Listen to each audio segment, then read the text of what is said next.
Welcome, everybody, to Movies, Music, and Mayhem. I am your host, Rachel Silvestrini. Welcome back. For those who haven't been here, welcome.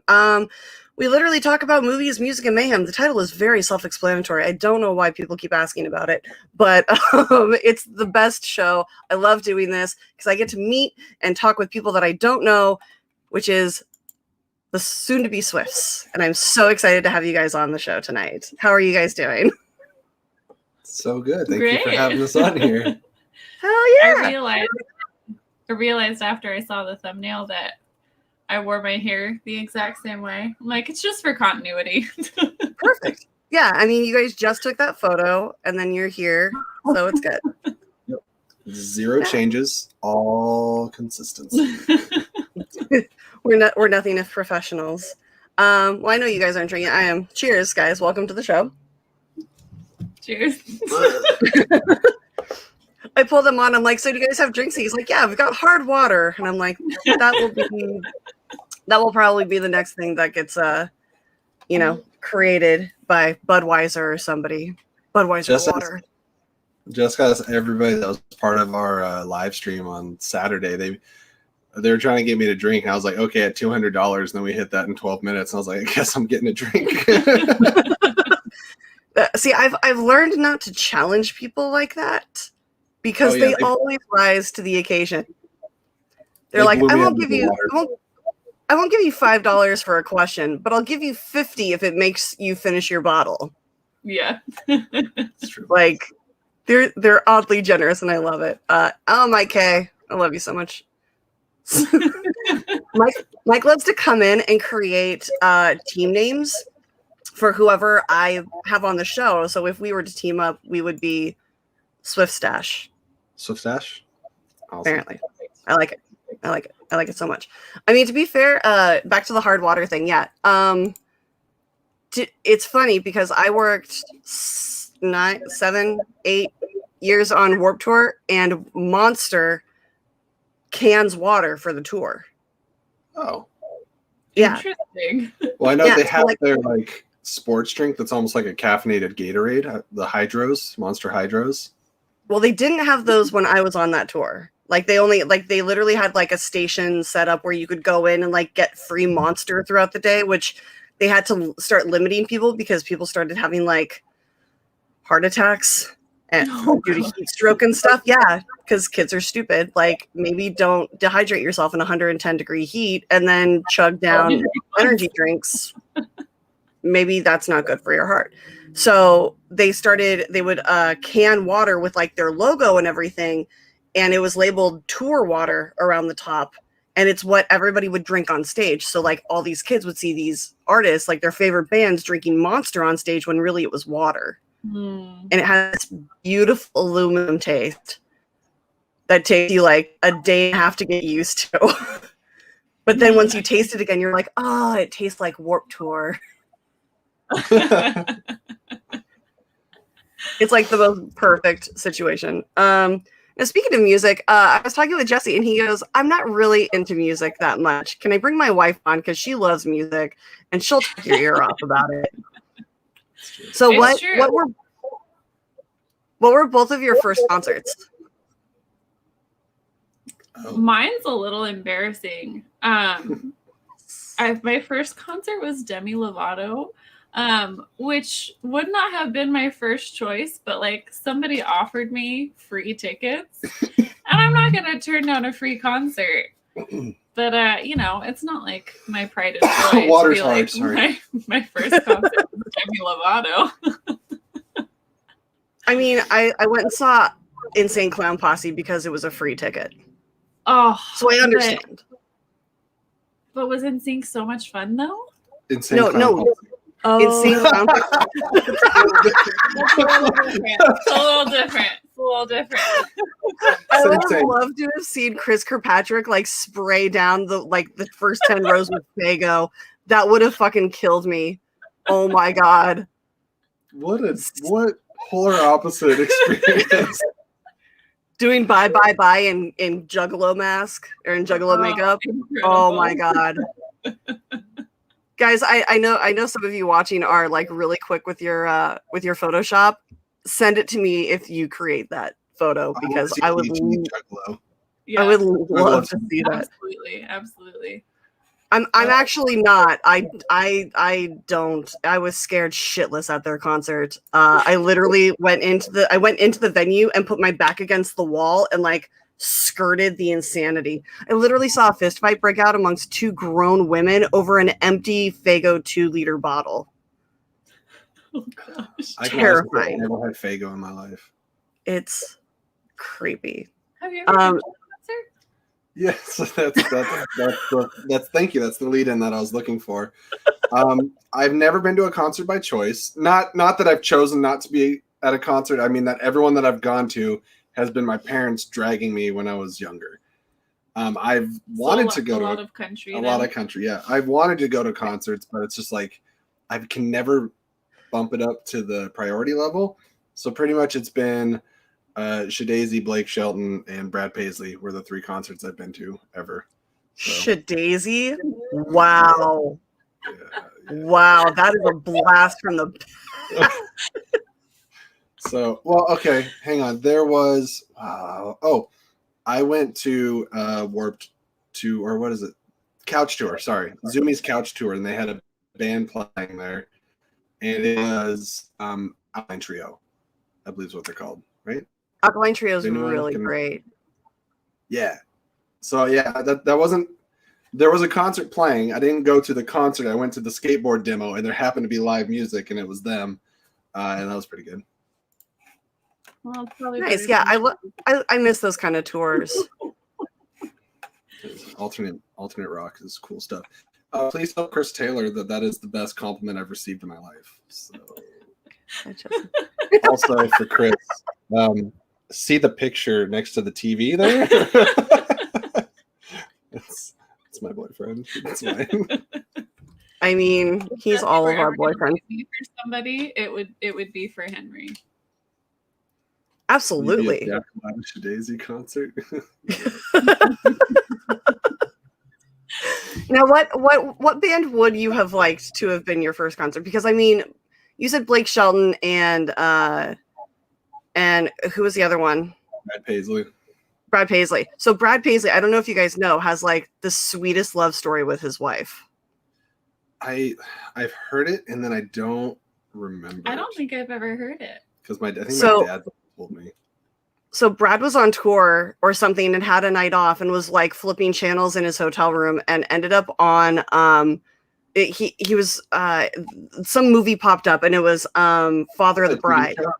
Oh, it was Father of the Bride, and the girl who plays the daughter, he just like became instantly smitten with and like called his people, and literally it's the most Hollywood thing ever. He had his people call her people and set up a date, and they like fell in love, and like months later were married and have like stayed together and like have a bunch of kids, and like they're dearly and desperately in love. It is disgusting and beautiful. I feel like it kind of has shades of Jason Momoa watching his wife on television and deciding that like that was maybe that's what I got it mixed up with. His wife. Yeah. Yeah, when he was watching the Cosby Show and he was like, yeah. He was like, that's the one. Disgustingly beautiful. Yeah. I think I want that to be what's on the table at all of our wedding tables. I mean, it ended badly, but Katie Holmes did that with Tom Cruise too. It ended badly. Real bad. Yeah, Lisa Bonet. That's it. Yeah, that's I couldn't remember her last name either. I'm like, it's Lisa something. My brain was just like Kravitz, and I was like, I got nothing. Yeah. Kravitz's ex. Although we don't like to refer to people as other people's exes, because have you guys been paying attention to Twitter with what's going on with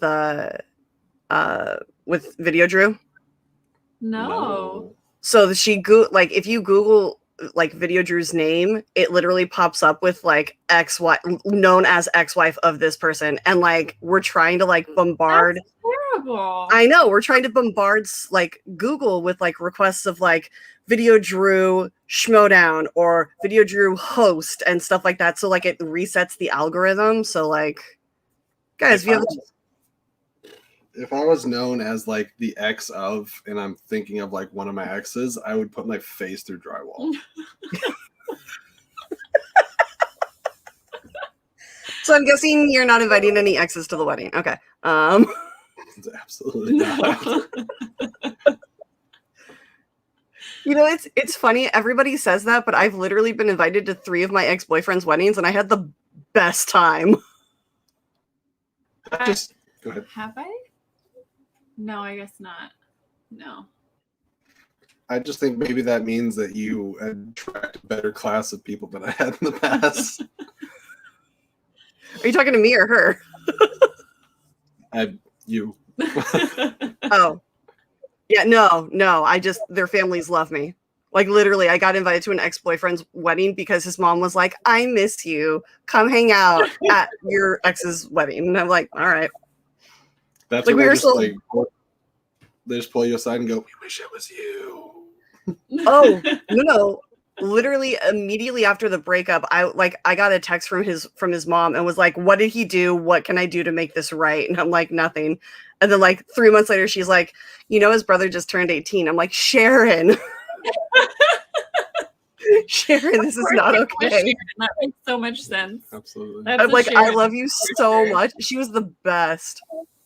She like would constantly tell him that like tattoos were horrible, but I have like close to 300 hours of work on me. And at the time I had a few pieces, and he was like, my mom's not going to like you. Just so you know, she's not going to like your tattoos. And I immediately walked in. She's like, show me your tattoos. And I was like, all right. She goes, these are pretty. And he's like, what?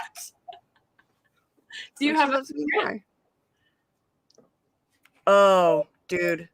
I busted out at a bar mitz, yo. Do you have a favorite tattoo? I do. It changes, but I do. This is the only one that I can see on a regular basis. It's right here. It's very faint on purpose. I got it while I was working for Disney, and they're like very big, or at the time they were very big on no visible tattoos. Yeah, and I just changed that. That's exciting. I know. I'm like, can I come work for you again now? But I got it in like a very light grayish teal, and it says by grace, if by the grace of God go I.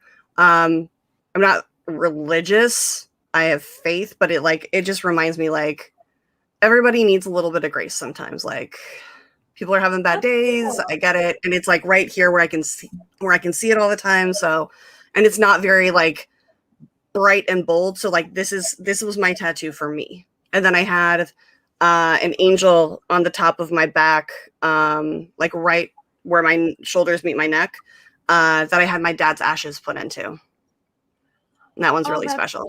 Beautiful. Yeah, that's very cool. He always had my back, so now he's got it forever, you know. Oh, Don't make us cry on stream. We're getting schmaltzy less than 15 minutes in, guys. Yeah, and we can't blame it on the drinks either. So, well, you can't. I can. Right. So, okay. So your first concert was country. What would you have wanted your first concert? Like you say that everything got pushed back priority wise. Like, given the chance to go to any concert, like what would it have been?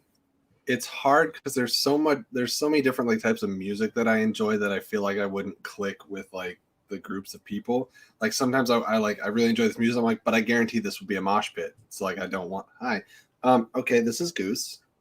Hi, Goose. But like Modest Mouse is one of my favorite bands. I would love to go to a Modest Mouse concert or like Band of Horses, but I just feel like there'd be an overwhelming smell of pot at the concert. Oh, I know exactly what mine would be. What's that? Fleetwood Mac. Oh, 100%. No, that's a really good call. Yeah, that's a really good one. It's a perfect album from start to finish. Yeah, I love it when bands do that and they go on tour and they're like, this is all we're playing, and then like maybe 3 songs for the encore from something else, but like this is the album we're playing.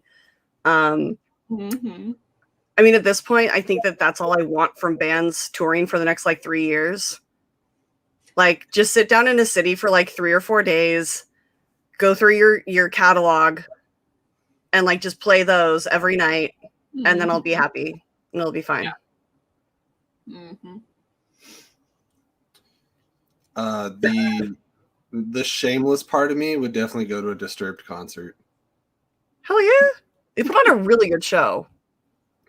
Every time I've seen anything live on like YouTube and stuff, it seems very big. Yeah. It's, smoke, They're- fire, flashes, all that good stuff.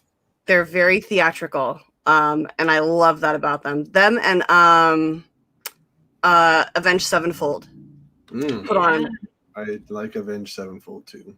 banger concerts. Yeah, I went to the first tour they did after the Rev died, and he was one that would play the piano during like their really slow songs, and so they did the song So Far Away, and just had like a spotlight sitting on an open bench at the piano, and like tears just flowing. I mean, I also knew them from like back in the day before they got like huge and were, headlining stadiums in Japan and shit like that. Like we used to be drinking buddies in Huntington Beach, and that was rough. It's always different. Now we're getting all emotional. Connection too. I guess that would be my time to plug my buddy's band, the Forgotten 45s. So in case they get big down the road, if you guys are fans of like Weezer music, like it's a little different, but I think Weezer's the closest existing band that I can compare them to. They have very similar vibes. So if you like stuff like Island on the Sun and songs like that, I think you would dig the Forgotten 45s. It's like, very summertime music. Yes, very much so. Nice.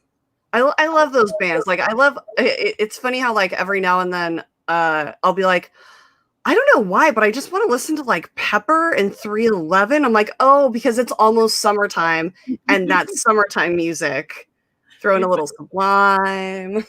Yep. It's wild when like one ray of sun hits you and all of a sudden you want to listen to Sublime's a good pick. Mm-hmm. Yeah. You start wanting to listen to like pop country and throw a little Brad Paisley in there. Some Shadazy, yes, absolutely. Some Shadazy. I honestly think I have their CD like buried in one of those like giant envelope holder things that everybody had back in the day. I think I still have mine. I still have mine. I've got some old like NSYNC ones, that iconic Britney one with the flower on it. Yep. You know the one. She knows. I had no strings attached. I'll admit it now live on air. Because I forgot. I think she was scrolling through Facebook and there was like all these like CDs from like the 90s or early 2000s. Yeah. It was just the discs. And instantly I was like, oh, that's no strings attached. Like in the top left corner. I know that red and green or that red and orange color. Yeah, I do. I remember the cover art. It was like, there was, puppetry. The marionettes. Yeah, marionettes. Yep. Exactly. I owned at one point all 5 of the dolls, so I understand. You did? That's incredible. I think the most impressive thing I ever collected is when they had Inspector Gadget and you had to go to McDonald's like 16 times to get all the pieces for it. You formed Inspector Gadget? Yeah. The whole thing? Yeah, I have like legs and like 4 arms, but I eventually got it. I miss them doing that kind of stuff. Like, I know. Like, toys used to be so much better. Do you remember like the Disney cups from like McDonald's? Mm-hmm. Like that shit was amazing. I think one of the coolest toys I ever got from McDonald's was when Anastasia came out. They had a little doll and they had a thing on her back that would make her hair change length because her hair changed like 20 times throughout the movie. So you could just roll it and change how long you wanted her hair to be. She was amazing. Do I still have it? No. No, I mean, I still have Inspector Gadget. That would be amazing if you did.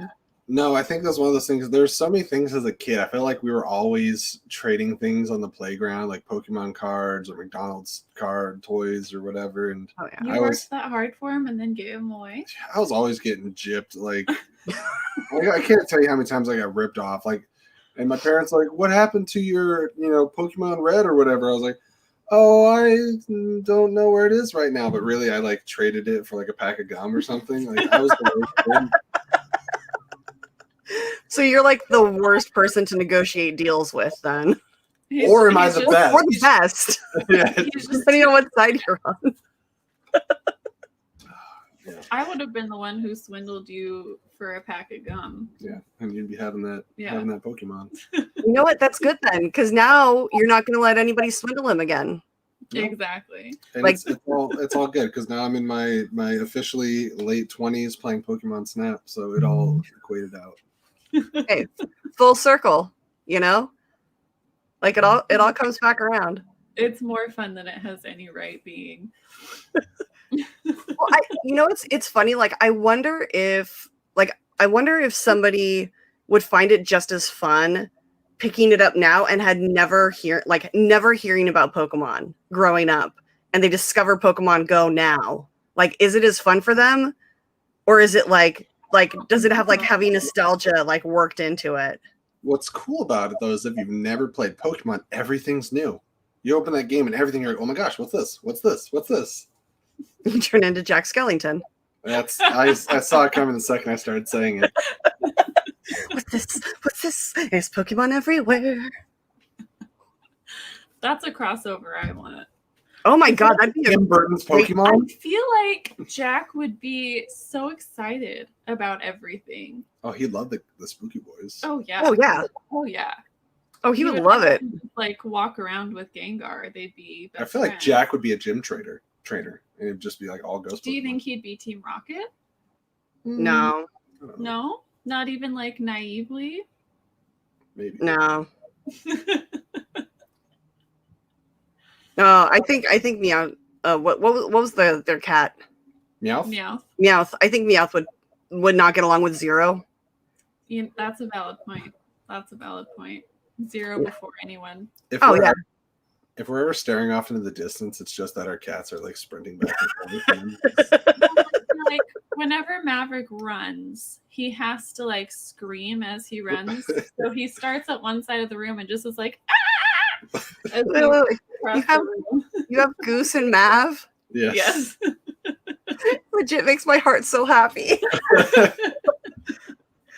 It's one of those things that's like it just reaffirms like why I love this stupid, crazy, fucked up family that we're a part of now in the Schmodown. Because like everyone is as nerdy as I want them to be, if not more. Because like you'll meet some people and they'll be like, "Oh yeah, I named my dog Jack Reacher," and we're like, "What?" You're like, "Oh yeah, I read the books and blah blah blah." And I'm like, "Oh, whatever." Or like, "Oh, I named him Tom because it's Tom Cruise." Like, "Oh, does he like jump off the bookcase and like do crazy stunts?" He's like, "No." No, he just jumps up and down on the couch a bunch, right? Yeah. So happy.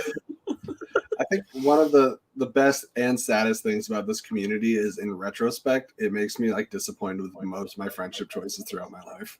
Oh, don't say that. Not all. No, like I get it. You kind of look back and you're like, "Oh, I thought you guys used to be so cool in my mind, and now, well, we had some great times."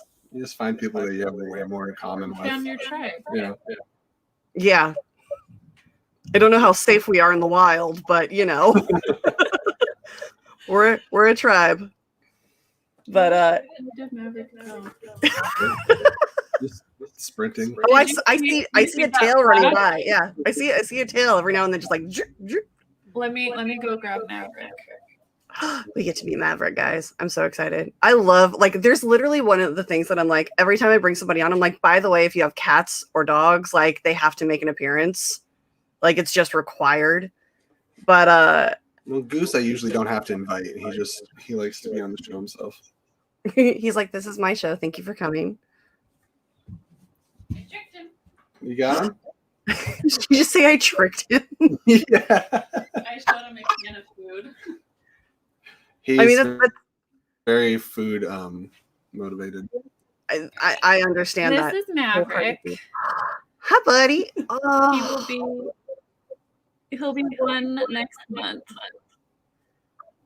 Oh my gosh, he's still a kitty. I love black cats. Okay. All right. Go ahead. Black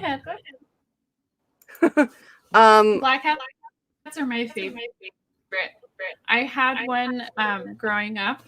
And he lived to be 18. Jedi McPimp Wow. wants to see that in the corner. Oh yeah, the shield. Oh, Yeah. He's like, wait, I saw a shield. And I think we all know at this point, Jesse's doesn't have enough melanin right now to be the current Captain America. So, because we have a black Captain America, and it makes me very, very happy. Did I just lose you guys? No, but I could be the one before that. You could. Just throw a little hair gel in. What's that? No, you just needs to grow in the beard and like use a little hair gel, and you could be like, oh, it's glitching.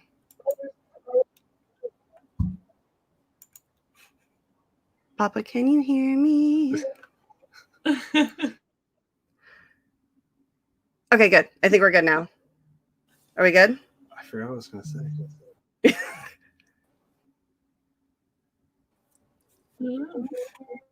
Oh no.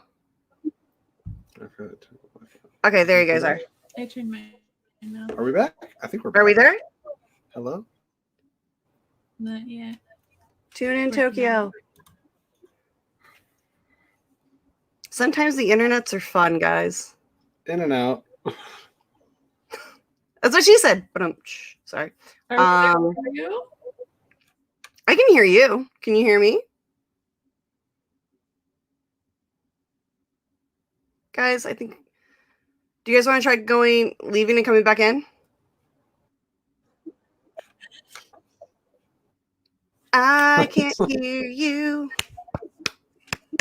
Yeah, we'll do that real quick. Okay, so while they're off, just want to let you guys know that next week, I will be in Austin, Texas, and I will not be having a show next week. However, next Monday, I will. So mark that down on your calendars. It's going to be really fun. I'm really excited. I'll announce who it is at the end of the show. But until then, we'll just hopefully figure out what's going on with the Swift's Wi-Fi and see if we can get them back on real quick. I agree with you, Jedi. Yes, Captain America should have a mustache no matter how much melanin. I agree. Just facial hair for all men. Like, I don't think I've ever met a man who can't pull off. There we go. Hello. That's so much better. Flawless victory. First try. Yeah. Yes. I wanted to comment on the last person that popped up, Jedi McPimp, because we're talking about music, and they got a Tenacious D.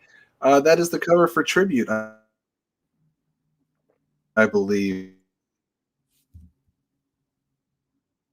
Oh no. Have you ever heard of Tenacious Yeah, Jack Black's band? yeah. The movie's phenomenal also. So it bleeds into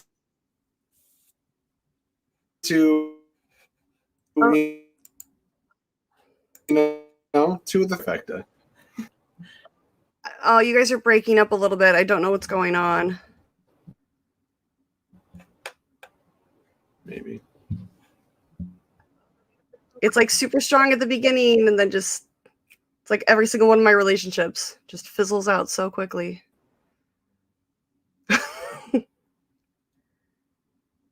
Oh no! I know, Malcolm. It reminds me too. Oh no. You know what? Everybody's online right now. That's all it is. You know, the heat's starting to go up in places. The Wi-Fi's starting to fail a little.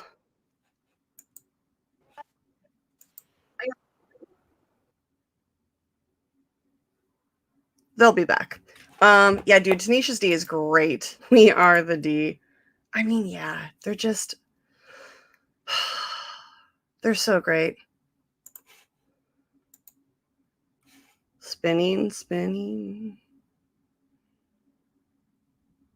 Oh no.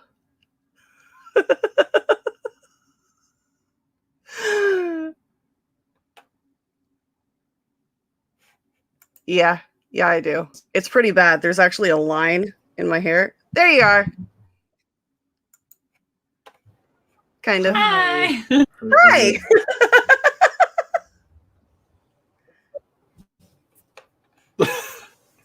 Oh no, it's so spotty. Well, yeah, it's movies, music, and mayhem. We're here to bring the Wi-Fi mayhem. I think it's working. Right now, it's working. Right now, nobody breathe, nobody move, just blink in Morse code. Did somebody ask if you bleach your own roots? Yeah, because this is not real. And I had major roots to like a good like 1.5 to 2 inches, and so I recently touched them up. But like if I hold my hair out, it's like orange and yellow. So yeah. Oh. Nobody move, nobody gets hurt. Well, it's like one of my favorite lines in Girls Just Want to Have Fun. You move, you bleed. Oh, great. We're having the POV raid while everybody's having issues. Guys, if you're still there, blink twice.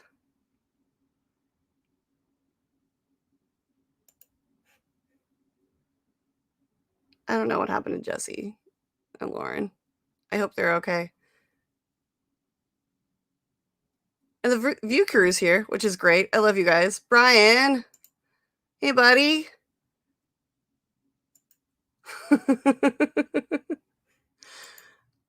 Yeah, I don't know what's going on, but I love how everybody's just super excited to see the view crew in here. So we're just gonna hang out for a little bit and see how this goes. Yeah, you're gonna be fine. Oh, thanks, boo.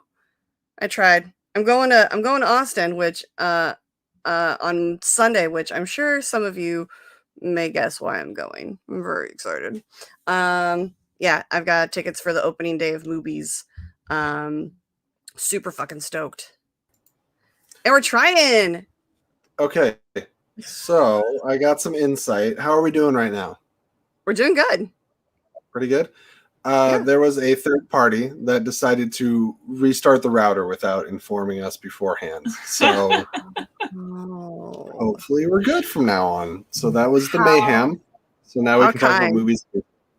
Yes. Wait, but first, I need to know, as a cosmetologist, what you're using on your hair. Oh, yay! Good, I can get real advice. No, I literally just watched Brad Mondo videos, and I was like, I can do this. I've been dyeing my own hair since I was 13. I can bleach my own hair. I literally did a live stream of it too, by the way. It was fucking hilarious. I did, yeah. Yeah, it was great. I am using for the roots, I did a mixture of 20 and 30 volume with I can't remember what the kind of bleach it is. I can look it up on my Sally's app. But yeah, I just use like the Sally's professional shit. If you can get a hold of it, I would recommend Schwarzkopf Blonde Me Bleach. Ooh. Or Wella Blondor. One of the names with blonde in it. Potent stuff. Those are both words. Those are words. Oh my gosh. Hold on. I gotta show you guys the fucking cutest thing. Shit. Did you send that to me? Where'd you send that to me? Where is this? Chats, people. Okay, it's in Messenger. Sorry, I'm so excited for this. This is why I love the people who watch my show, because they are just like, hey, I just made this for you. I'm like, okay. And now we get to see it because you're going to fucking love it.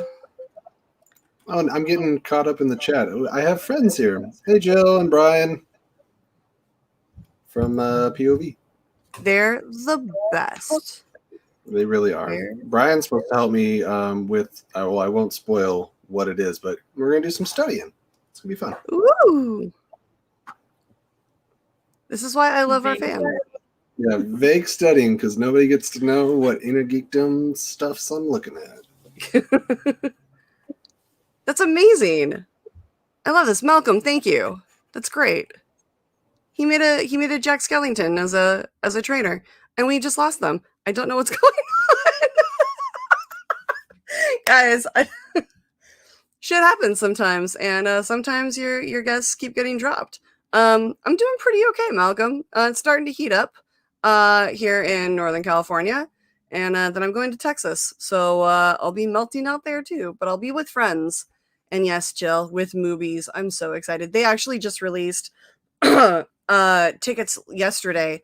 They're doing a screening of Jay and Silent Bob Reboot, or I'm sorry, Strike Back. And sorry, they're back. I'm just waiting for them to come on screen. Did they do it again? Yeah, they did. Yeah. Because the beat's working apparently. Maybe We're they just need to having reboot their computer. A time. Yeah, fuck it. I mean, this isn't a serious show, like at all.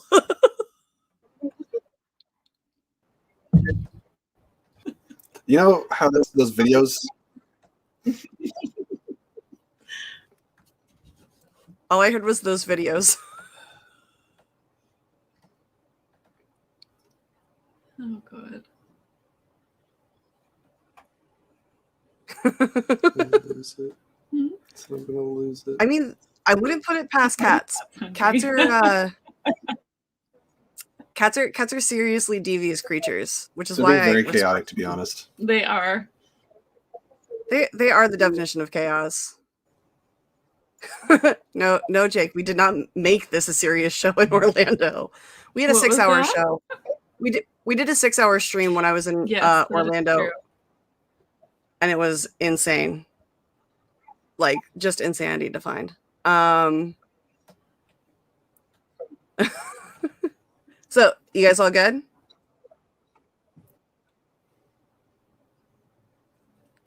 Can you hear me? Oh no. Here. One of them was just body slammed into the Captain America shield. I mean, you got to test the durability once in a while. What's he doing? Brian loves Goose. I mean, Oh yeah. he's hard not to love. Well, first of all, I They do mean, love to wrestle. regardless of the reference, I just love when animals are named after other animals. Like, I don't know what it is. Oh, okay. Yeah, that's fine. So I love that you went into Twitter or Facebook and didn't just use the private chat in here. I don't know. Sorry. It's just funny. No, okay, so they're gonna go and reset their equipment real quick. I was trying to use the private chat, but our microphone.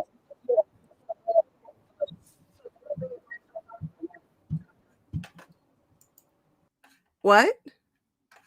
I'm hearing echoing now. I don't understand. Okay, well they're gone. They're gonna come back. They're gonna reset everything and come back. Meanwhile, I get you guys. So what do you guys have? Let's answer some questions. Oh, now you're just trash talking. Come on. Don't make fun of people's facial hair. Unless apparently it's Ben's eyebrows. Is that what we make fun of? Is that right? I saw somebody post like what's the bigger distraction? Bateman's eyebrows or his giant whiteboard? I fucking lost it, guys. You guys are so funny. Seriously, so, I don't know, Peggy. Is anything going on tomorrow night? Could you possibly be facing was it the sad party? I don't know what's going on. Who is that guy? I don't know. But we've got a guest here until Jesse comes on. Hey there, Jake. Hey, you kind of look like you needed some backup here. Thanks, I appreciate it. That's what happens when everybody has access to your feed, guys. People just pop on to save the day. How you doing, Jake? I'm good. How you doing? I'm doing good. You know what? Brian just asked a very important question that I would honestly love an answer to. I don't know. This was not something that was very planned. It wasn't very polished either. Yeah, but I mean, to be fair, like it's a show for me, so it can't be polished. Like it wouldn't be true to who I am if it wasn't just like off the rails, stupid and crazy. So Yeah. I appreciate that. But honestly, Brian, I don't know. If you want, tweet about it and tag Sean Sullivan with the hashtag #ShowMeNaughty. And we'll figure it out. Hopefully pretty soon. I think it would be really funny to do an episode after I get my second shot, because the first one like gave me narcolepsy, basically, and I would literally just like pass out after like 6 hours. Oh, they're back. Let's see if we have. Do we have liftoff? Are you guys good? I think so. I don't know if Jake remembers, but he was on our stream on Saturday. That was a lot of fun. I remember. It was a great stream. It was a lot of fun. It was wild. There's some surprises in there. Had some guest stars. Got just so many generous people. They are the best. Okay, Jake, I love you. I'm gonna let you get back to your show. I just love you so much. Help you out. Bye, buddy. Love you. Hi, Jake. So we have the same. I utilize their Streamlabs or their StreamYard, and so like they just pop on every now and then. I'm like, hey guys, That's fun. like, you need some help. I'm like, I'm good. We were talking. So okay, so now everything's good. The cats are still running around like maniacs. How is being in the Schmodown treating you? Well, it feels like it was ages. Well, that's not true, because I got to pop into the free for all, so that was a lot of fun. Yeah. And that was a little bit of a surprise. It was kind of like there's a few schedule cancellations and some people couldn't make it, and so like with 2 days until the free for all, Koi's like, "Hey, you want to be in it?" And I was like, "Yeah." And as Bibiani will tell you, I outlasted Dan Merle. So I mean, that's I can say that. I can technically say that. Yeah, I mean, I like to point out that like even though he's part of my faction, like Riley at the time was like, you know, Riley's big in horror, and I was like, I got more points than Riley. I did better. It's fine. Like in the horror free for all, I was like, I don't care. I don't care that I went out in the first match and they gave me a pity point. I still had more points than Riley. I didn't get more points than, well, technically I got into the second round, so I did get more points than I can say that. I can actually say that because I got, what was it, five points in 2 rounds. But you know what? Some people didn't do that, so that's true. I got when I was in 2019, was that the year we were still doing things live? All those ages ago? I can't remember. How many decades ago was that? Yeah, I got 2 points in round 1 and was instantly out. I was the first one, which was perfect. If you heard a noise, I think one of them just bashed their head into the sliding glass door. My friends used to have a Chihuahua with Down syndrome. Oh no. She was so sweet, but she would run full force into walls. Like her eyes couldn't focus and she had bad depth perception. So she'd go to run down the hall, would run into the door jam. And every time I left, I heard God in my ear being like, "You're going to hell." And I'm like, I know, but fuck you. That's funny. She was trying her best. That's when you go, oh. It's like, oh, no. Well, that's how I feel. My younger sister has a one-eyed cat, and we took Maverick to meet her, and she was trying to watch him, but, you know, instead of turning her head, she has to, like, turn her whole body to keep an eye on him, and I'm like, I shouldn't be laughing at this, but it was just so cute. I mean, for her, is it really an eye or just the eye? Keep the eye. Yeah, keep the eye. I actually have a friend who played bass in a punk band that would they were the barbecue band on Warped Tour for a few years, and then he ended up going on and being, I think he was the guitar tech for Sugar Ray on like the Super 90s tour. It was like Sugar Ray and like Bubba Sparks and like all of those amazing terrible 90s bands. Yeah. But he got an infection in his eye, and they had to remove it so that, you know, it wouldn't like spread to his brain and like kill him. And so he has a glass eye, but he wears an eye patch that says "out of order" on it, and it's My God. Oh no. Are you intervening? This guy likes to crawl on my Xbox and break things. No, Goose, no break the Xbox. He, more so than any cat I've ever met, does the like slowly pushing things off of things. But like while he makes eye contact with you, he's like, if they don't make eye contact, it doesn't count, and they have to get their points. Yeah. I feel like cats are literally just like the best like video game players ever. Like all their lives are just one massive video game, and the more shit that they get into, the more points they have. Right. So like every time they make eye contact and push a glass off, like that's like 10 points. If you clean it up and yell at them immediately, then that's like another 10 points. You got stampede in here. There's a lot of I wonder for them if in the cats video game, like they get special prizes from sitting in boxes. Oh, the smaller the more. Smash boxes in other video games, that's their version of it, is sitting in boxes. Yeah, absolutely. The smaller the better. Yeah. And like if it's clear and your human takes a picture of it and he gets likes, like that's even more points. Yeah. Yeah. I just poor Jake, we learn something new every day. He said he didn't know dogs could have Down syndrome. Yeah, it's dogs can have Down syndrome, cats can have AIDS. It's weird.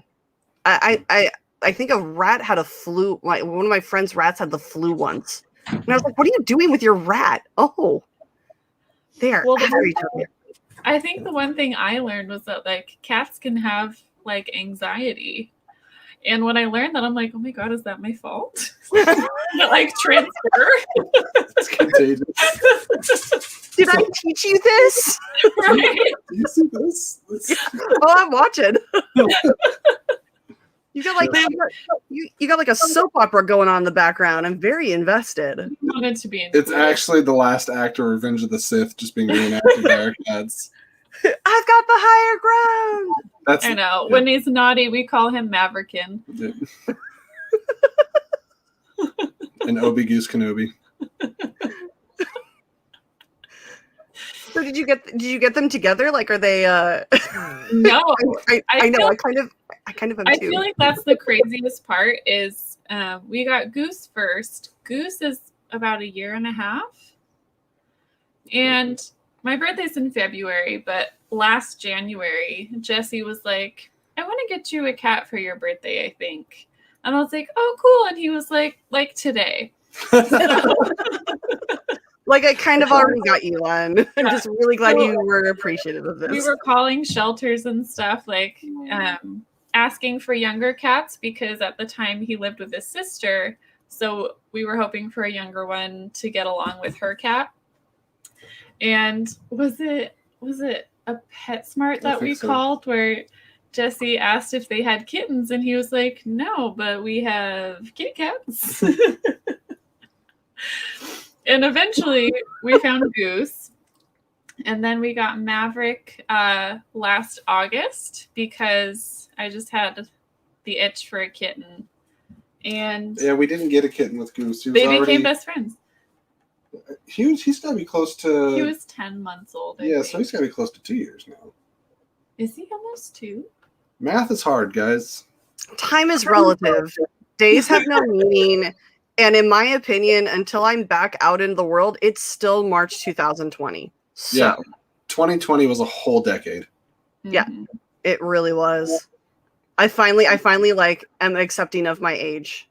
I don't think mentally I've ever moved on from 2016. I don't know if it's that way for anybody else, but sometimes when I'm thinking about what year it is, I'm like, I'm sure it's 2016. Please tell me that's the year that you met Jesse. Otherwise, this is going to get really awkward real quick. It's not. Not even close. Shit. I don't know what the impact of that year was, but that's what stuck in there. So whatever year it is, regardless, it's 2016 for me. Yeah. I mean, there's always that time, like right after you turn, like right after your birthday, that you're always like, wait, fuck, how old am I? But I just have that year round now. Like the last thing I remember is I was 32. I know. My mom said my age out loud the other day, and I laughed. I'm like, that's not right. And then I was like, oh my God. The last, I mean, not that I don't remember celebrating, but like the last time I remember like an age sticking in my head was probably 23, and that was 5 years ago now. 23 was like perfect. That's when I stopped aging. If I could have been 23 forever, like that's what I would have stuck with. 23 was a good year. I think 26, because I really liked my late 20s, because it was like it was more acceptable for me to like not like to hang out with 20-year-olds. Because I've never really liked people in their in their early 20s. I was always just like, oh God, I hate these suck. They're the worst. They're loud, they're obnoxious, they don't know anything, they pretend they do. I can't deal with this. Because I started touring when I was like 18, 19. So like you live all those years on the road, you get all this life experience, and then you come back to the world, the real world, and you're like, oh, wait, you don't know how to pack a suitcase? Yeah. And then just like bringing it full circle, it's really hard to talk like movies sometimes with people that are like just fresh out of their teens, and you're like, oh, have you seen this movie? No, what's that? Well, it has this person in it. Who's that? And you're just like, oh. Or they reference something that they did like really recently, and you're like, Well, I had somebody say from that classic movie, My Girl, and I was like, that is not a fucking classic. How dare you? That's not. You ever seen that really, really old movie, 13 Going on 30? Oh! I feel like I'm that way with TV shows almost more. Because I remember when Shazam was coming out, everybody was like, who's Zachary Levi? I'm like, that's Chuck Bartowski. Like, yep. You guys don't know this? That is my third ex-husband. What are you talking about? Right? Zach Levi. He's the best Disney prince ever. Oof. That is facts. Let you guys that is facts. I got to meet him once at a Comic-Con. I have a Tangled art book, and there's a whole chapter on Flynn Rider. So I took it to him and had him sign on the Flynn Rider page. I mean, absolutely. Yeah, I got to meet him. Was it Collider was doing a show, like an IMAX screening of Shazam, and I literally like got to stand next to him and meet him. Oh my God. I sent this to my mom, and I was like, do you approve of this for our engagement photo? She's like, he's cute. Who is that? I'm like, oh. I love moms. They just never know. You show them a meme, and they're like, oh, is that your friend? Oh my God, having my mom at Warped Tour was probably one of the most amazing experiences. Like, my mom is like Midwest mom. She just loves everyone. She just wants to feed everyone. And so like having her at Warped Tour and like walking her around and introducing her to like these very sweaty, mostly shirtless, tattooed, spiked hair, colored hair, like people, like she was just like, oh, that's sweet. What's your band's name? That's like so pure. Like Coheed and Cambria. Oh, that's nice. I love Coheed and Cambria. What? Do you not? What is that? Okay. We'll talk about it later. No, we can talk about that right fucking now. Oh my God, where's PJ when we need him? Guys, somebody tag PJ and Dan Nye to get in here. Coheed and Cambria is a 3-piece band out of New Jersey, New York. Wait, that's right, PJ. That's one the PJ won't stop talking about. Yes, it's one of our favorite bands. They are immaculate taste.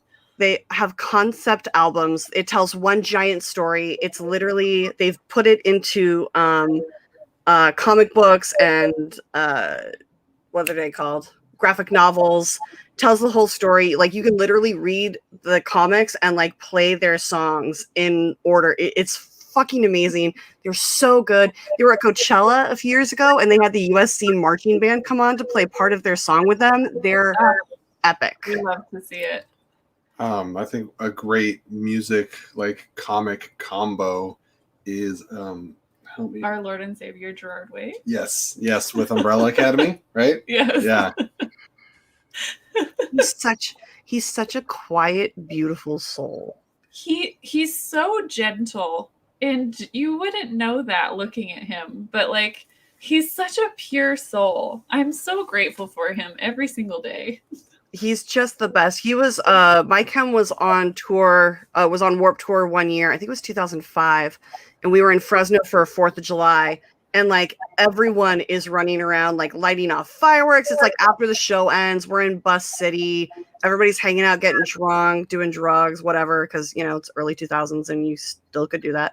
And we're like watching fireworks go off all over the place. I'm walking down. I've got like a drink in my hand from someone, and I see like this bus has their headlights on, which they never do because they're just parked. And I see that there's this kid, it looks like this tiny little kid, like sitting down with his back to the bus, like painting something with the headlights on. And I just walk over, and it's Gerard, and he's painting this like octopus squid thing, and like he's just so quiet. I just sat down next to him for like 20 minutes, and like we kind of talked a little bit, and I told him I liked the band, and I really liked his art, and he's like, yeah, thanks. And I was like, it looks really comic like. He's like, really? You think so? Like, yeah. He's like, thank you. And then I got called away, and I got up and left. And he's like the sweetest boy ever, just pure soul. I feel like sitting next to him would like cure whatever is wrong with me. Any and all illness gone. He is a healing spirit. He is quite lovely and wonderful. And yeah, he's great. Like as soon as I heard that Umbrella Academy was like getting made, it was amazing. And then when I heard it was being bought by Netflix, I was like so fucking overjoyed. Yeah. Yeah. Well, with those kind of things, you're excited, and then you feel like a little overprotective. You're like, okay, but this is really important to me. Like, please be careful with it. Treat it with care. It's like the closest it'll come to a parent. Looking at you, Avatar adaptation. Yeah. If dreams could come true. We were all like, please be so careful with Aang and the gang, and Netflix is like, I don't think we will. They should bang. They're like, let's make it Riverdale. Yeah. I mean, I am very curious to see what the next season holds, because Elliot Page is still going to be playing, was it V? Yeah. So I'm very, very curious to see what's going to happen there. V was standard for something, didn't it? Because she was the fifth. Vanya. And she was also the fifth one, right? Yeah. Jesse and I have talked about this a little bit, and I think it would be really cool if they kind of found a way to write his transition into the show to make him comfortable. I think that would be a really interesting storyline too. And it wouldn't really be a departure from the Vanya character from what we saw in like season 2 and stuff. Like they could just go that route. Yeah. It's one of the things that I'm like, this could go incredibly horribly, or you could do it incredible justice and like handle it beautifully. The writers from, I don't know if you guys watch Zoe's Extraordinary Playlist. No, but I've heard it's great. I've heard that I should be watching it. I do. I literally loved it so much in season 1 that I started an after show for season 2, and like somehow through luck or boredom, we ended up getting like 4 of the actors, including Skylar Astin, onto the show. I love Skylar Astin. Yeah, didn't realize but I'd watch it for him. Yeah, we had like a break in the show for a second. I was like, Skylar, while I have you here, I don't know if I'll ever get to tell you this again, but I love 21 and over. So I'm not really a fan of party movies typically, but I thought that movie was hilarious. You'll Never Catch Me Alive. It fucking makes me laugh so hard every single time. Every single time. Okay, question for you, since you love Skylar. Have you ever watched Crazy Ex-Girlfriend? Hell yeah, I have. Okay, because I feel like that was as good as they could have done with replacing Greg as they did. Yeah. I didn't love it because I loved Greg, but he did his best. Yeah. And I love that they made a joke of it. I love when they acknowledge and like they don't spend a lot of time on it, but it's very much like they'll take like a hot second and be like, gotcha. Acknowledge. Moving on. I think that show is so underrated. Her songwriting is next level. She's so funny. Dude, Rachel Bloom is just amazing. And I love the fact that they gave her, or that she was in Trolls World Tour. She plays the rock queen. Yeah. The one that's like going around like collecting everybody's strings. Because I remember watching the first time being like, that voice. I know that voice. So familiar. Speaking of knowing voices, this one here is an expert. Every time we watch anything animated, she's like, boom, that person, boom, that person. And I'm like, how? Or we'll watch it could be like an animated show too, and it'll be like more obscure people. And it's like, oh, this person's from, I think we're watching Avatar. She's like, oh, this is the driver from Princess Diaries. I was like, are you kidding me? He was the owl in the library. I was like, that's Joe. And he was like, who's Joe? Joe's the best. If you like him, if you like him as an actor, I highly recommend Tortilla Soup. Oh, that okay. movie is amazing. Just make sure and have like food on hand. It's one of those movies that like you legit cannot watch unless you have food in front of you to eat, because you will pause the movie, place an order through Grubhub, and like just literally sit there and wait for it to come, because you can't keep watching the movie because they just keep making delicious food. I'm not even that much of a foodie, but I was watching Jon Favreau's chef show that he does on Netflix. I think it's on Netflix. Yeah. And, he's got some great people. I think Seth Rogen was on an episode, and just watching Seth Rogen try to cook. You know, he's just stoned. He's like, I'm just here to eat this cheese. It's fine. He's just got cheese whiz. Have you seen the movie Chef though? I've seen clips of it, and it's one of my older sister's favorites because she loves to cook. And she was like, that movie's so satisfying for me to watch. So it's on my watch list, which is just obscenely long.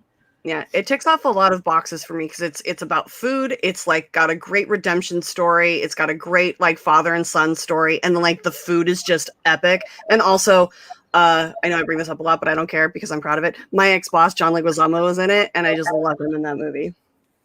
Johnny? What? Johnny Else? Okay, wait. You can't casually drop that and not explain. I sold merchandise for bands for 9 years, and then I toured with Broadway shows selling merchandise. And the company that I used to work for did John's merchandise when what was the tour? Latin History for Morons was on Broadway. And so I worked that for like a week over Thanksgiving while I was on break. And then it went on tour, and I got to take it on tour with them. So I was on tour with John Leguizamo, and it was like me, him, our tour manager, our sound guy, our lighting guy, our driver, and like one other person, I think. It was literally just like the 5 or 6 of us, and we were touring together, and like we got to hang out and like drink together, and like I met his family. Like I text him every now and then and be like I actually need to. I keep saying this. I need to text him and be like, so when are we going back on tour when all of this is over? Because he was the best boss. I love him dearly. Things like that don't happen to me because I would have spent the entire time like quoting his own lines from Ice Age to him, and he probably would have hated me. But I would have just been like, a dandelion. I think there's so many things that I love about being with Lauren, but one of them is like our difference in backgrounds that we have going like we'll know some of the same facts, but we come from different spots. Like when I think of John, I think of John Wick, Spawn, and then he was in Mandalorian. And like those are my first 3 thoughts. And then she's like, Sid the Sloth. I'm like, oh yeah. I mean, to be fair, my first thought when I think of John Leguizamo is Tu Wong Fu. Thanks for everything, Julie Newmar. And he did the Chi-Chi voice one time backstage.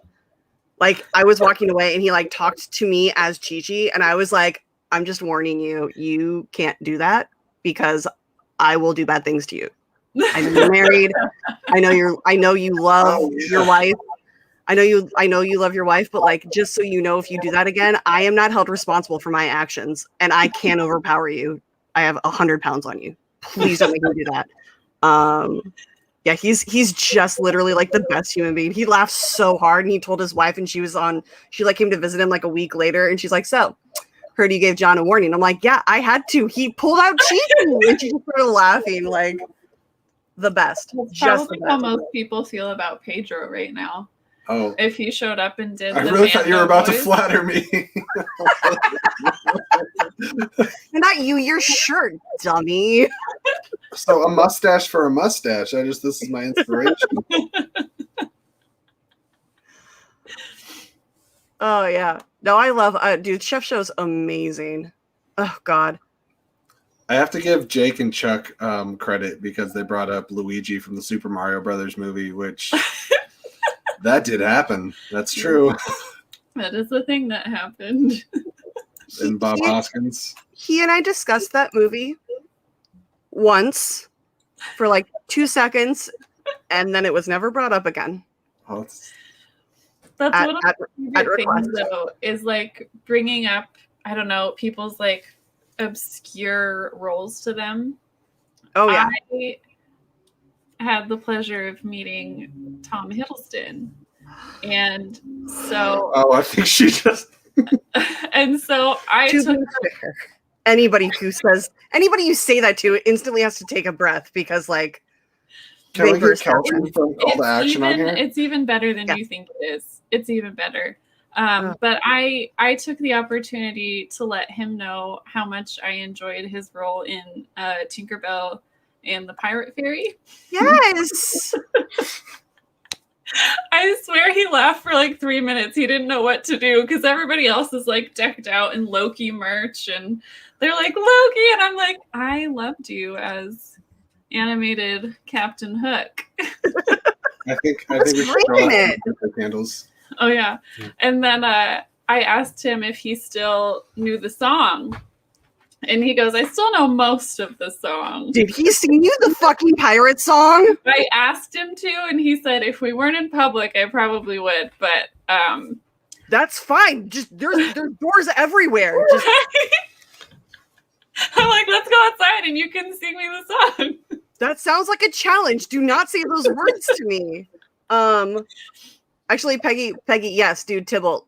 Wait, where is it? Tybalt, yes, 100%. I'm not even joking. One night when we were in LA for like 6 weeks at the beginning of the tour, and fucking Leo came in with his dad, and my inner 16-year-old flipped the fuck out because I was like, oh my god, Romeo and Tybalt are in the same building as me right now.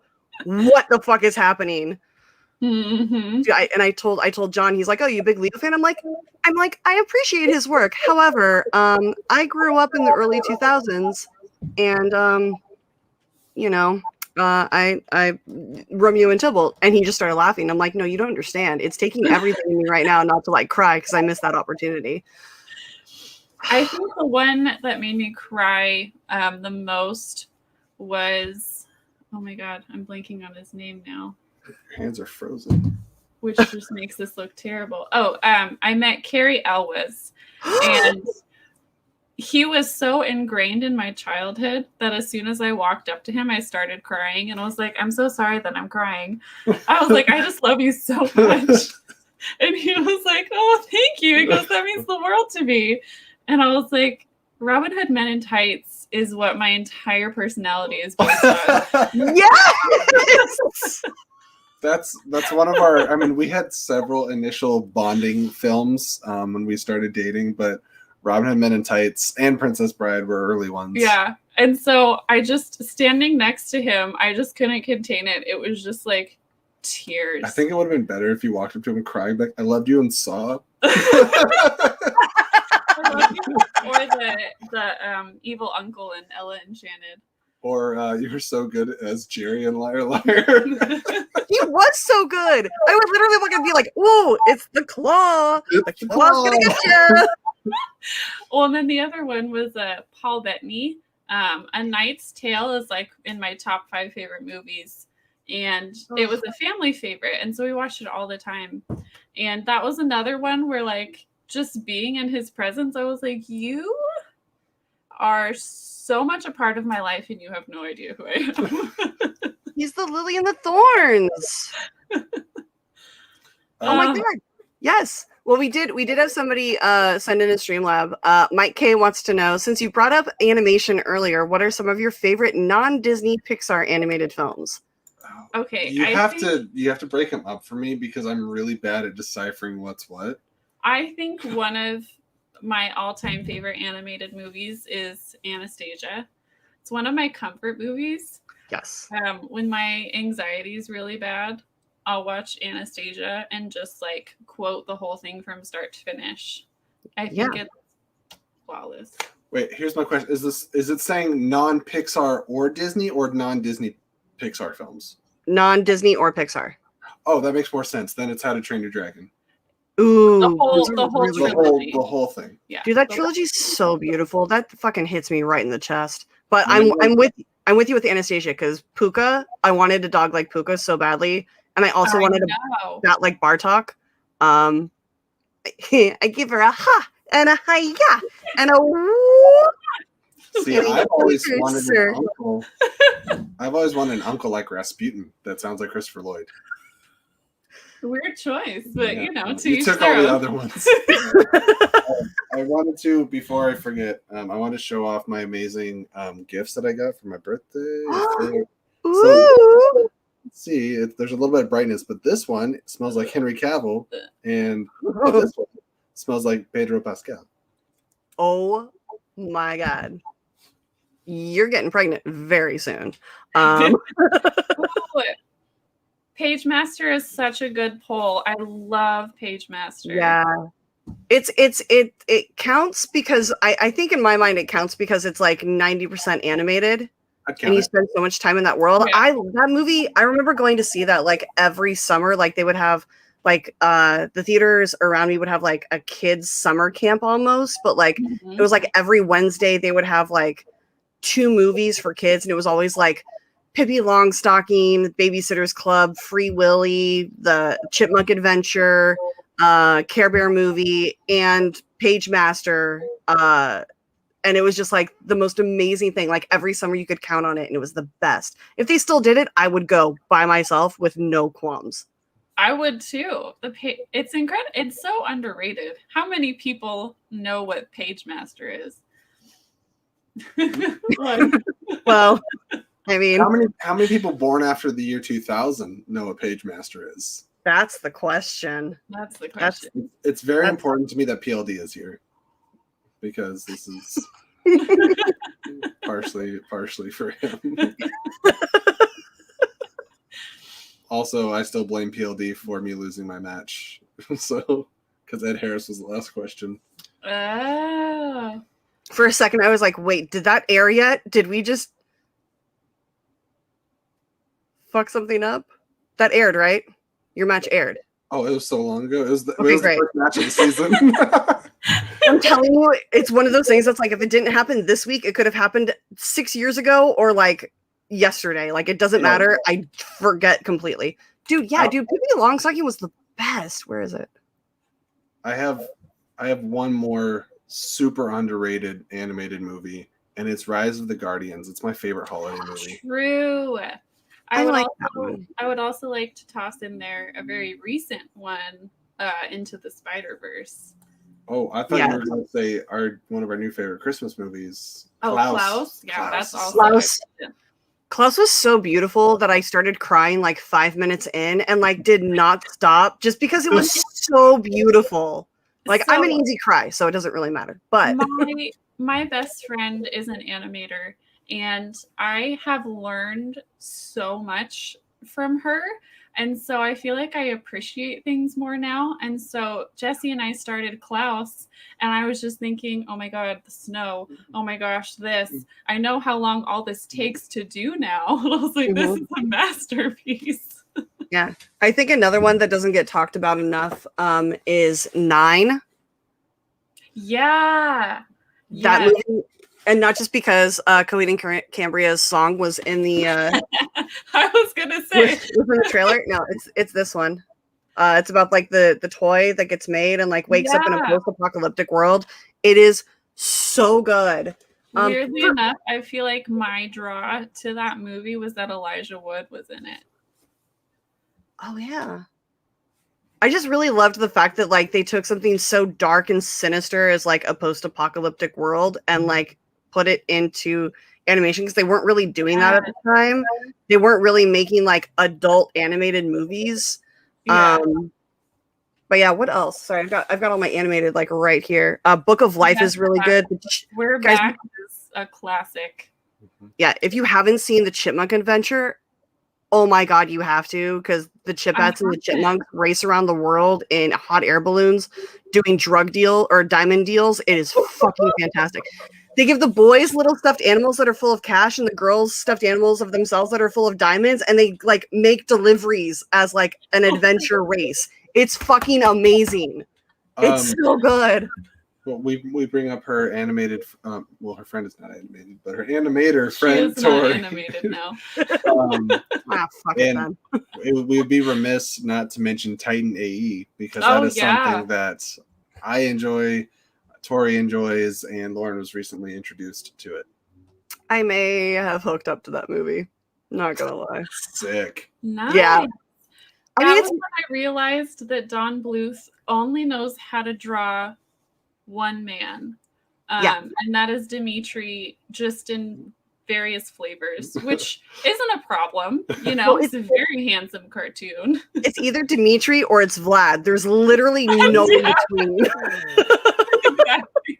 You either get fat Kelsey Grammer or you get smoking hot jawline John Cusack, and that's it. Yeah, Kubo, anything out of Laika is just fantastic. Yes. We actually just watched Mitchell's versus the Machines. We loved it. My face hurt watching that movie. Yeah. Yeah. And I would be remiss not to mention Cloudy with a Chance of Meatballs. You got us on one talking animated movies. I have such a soft spot for those movies. I could watch them every single day. I think that's why she was attracted to me, is because I probably reminded her so much of those movies with all the puns. I mean, it's not a bad thing. It's really not. Like, there are worse things to be compared to. That's true. It's true. I agree with Chuck that Titan AE is a class ice. Hey, he did his best.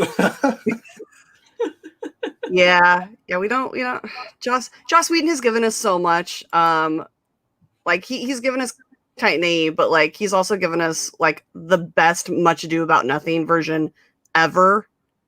Have you guys seen that one? With Clark Gregg. I have not Yeah. seen it. I think so. He filmed it in a weekend, didn't he? Yeah, he was supposed to go on his honeymoon, and instead he and his wife decided to stay home and hang out with their friends and make Much Ado About Nothing at their house in black and white, and like just hang out, like you do. Yeah, it's so good. Like Nathan Fillion plays the bumbling cop. That's all you have to say, Nathan Fillion. Captain, my captain. That's all you need. That's all I need. I just need Nathan Fillion in my life. It's fine. He's married to an ex-Victoria's Secret model, but whatever. It's fine. He'll definitely leave her for me. It's fine. All you have to do is ask. All you have to do is ask. Right? Put it out. I think Nathan Fillion was one of my favorite cameos in Big Mouth. Yeah, absolutely. That show was so fantastic. I want more of it. It's for a certain type of people, and it's us. Yeah, 100%.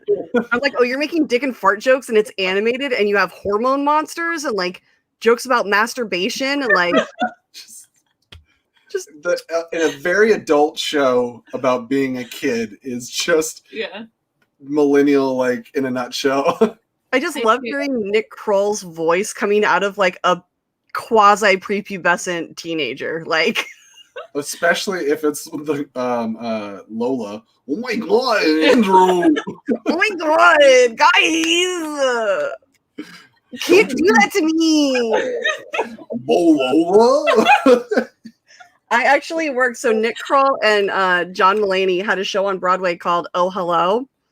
And I worked their opening week on Broadway. So like done. Right? Have a normal life. literally the reason I got off the road, because everyone was like, you live such a great life, and I was like, it sounds really great right now. Like I used to visit my friend who lives in Encino, And like I stayed with her for like I had like a week or two off of tour, and I stayed with her for a week, and then I was going to come back to my mom's house for a week.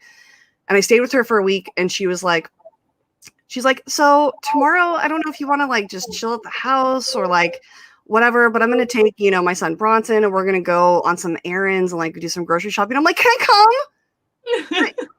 Can I come? Are we going to Michael's? Can we get to go to Michael's and Vaughn's? Oh my God. I was like, don't say IKEA to Rachel. dude, you can't. That place is my happy place. IKEA and Target. Oh my God. Oh my God. I literally used to, wherever I was on tour, I used to walk into a Target and pretend like I had an apartment. And I felt so happy. I was like, oh, that lamp would go really well in the living room. No. Jesse hates going to Target with me. That's not entirely true. I don't think he was prepared. You know, men in general shop very different than women. They like map out what they need in their head, and they're like, all right, this is the quickest route to here, here, here, and here. Yeah. But when you go to Target with me, it's like a whole lap, and you have to go through all the aisles. Otherwise, what if we miss something? You know what we need today? A throw pillow. Honey, we don't have a bed. We will. That's when we're going to IKEA next, honey. Now, see, I understand like the guy shopping of like, I need something, I need to get in and get out and get it, and that's it. Like, I get that because I've had to do that so many times. But the fact is that like now that I have the time, I'm like, I'm going to go spend like 3 hours at IKEA and just wander. And just put my earbuds in, listen to some music, go sit on a few couches, decorate an apartment I don't have. It's totally fine.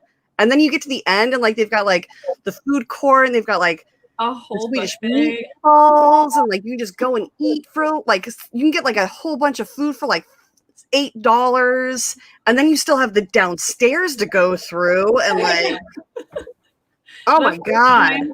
The first time I went to an IKEA was I probably after I watched 500 Days of Summer, which like really made me want to go to IKEA because they had this whole romantic date there. And I was like, maybe if I go to IKEA, a man will appear and we will fall in love at IKEA.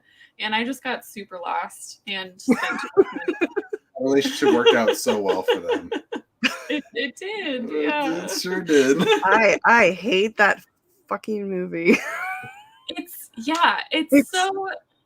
such a tricky thing because it's so well done, but it makes you feel so bad. It's a great movie about terrible people. Yeah, exactly. You might know this, Rachel. The director of, if I say his name, it'll probably give it away. But the director of 500 Days of Summer went on to direct what superhero movie? Is that Peyton Reed? No. I don't think I know. Mark Webb directed 500 Days of Summer. Holy shit, that's right. He went on to do both the Amazing Spider-Man movies. Spider-Man. Wow. Yep. He's Mark Webb. Yep. I mean, Peyton Reed did direct Bring It On. I didn't know that. No way. Yeah, 100%. It's one of my favorite things. That's what we're here for. Chuck, you're like idiots.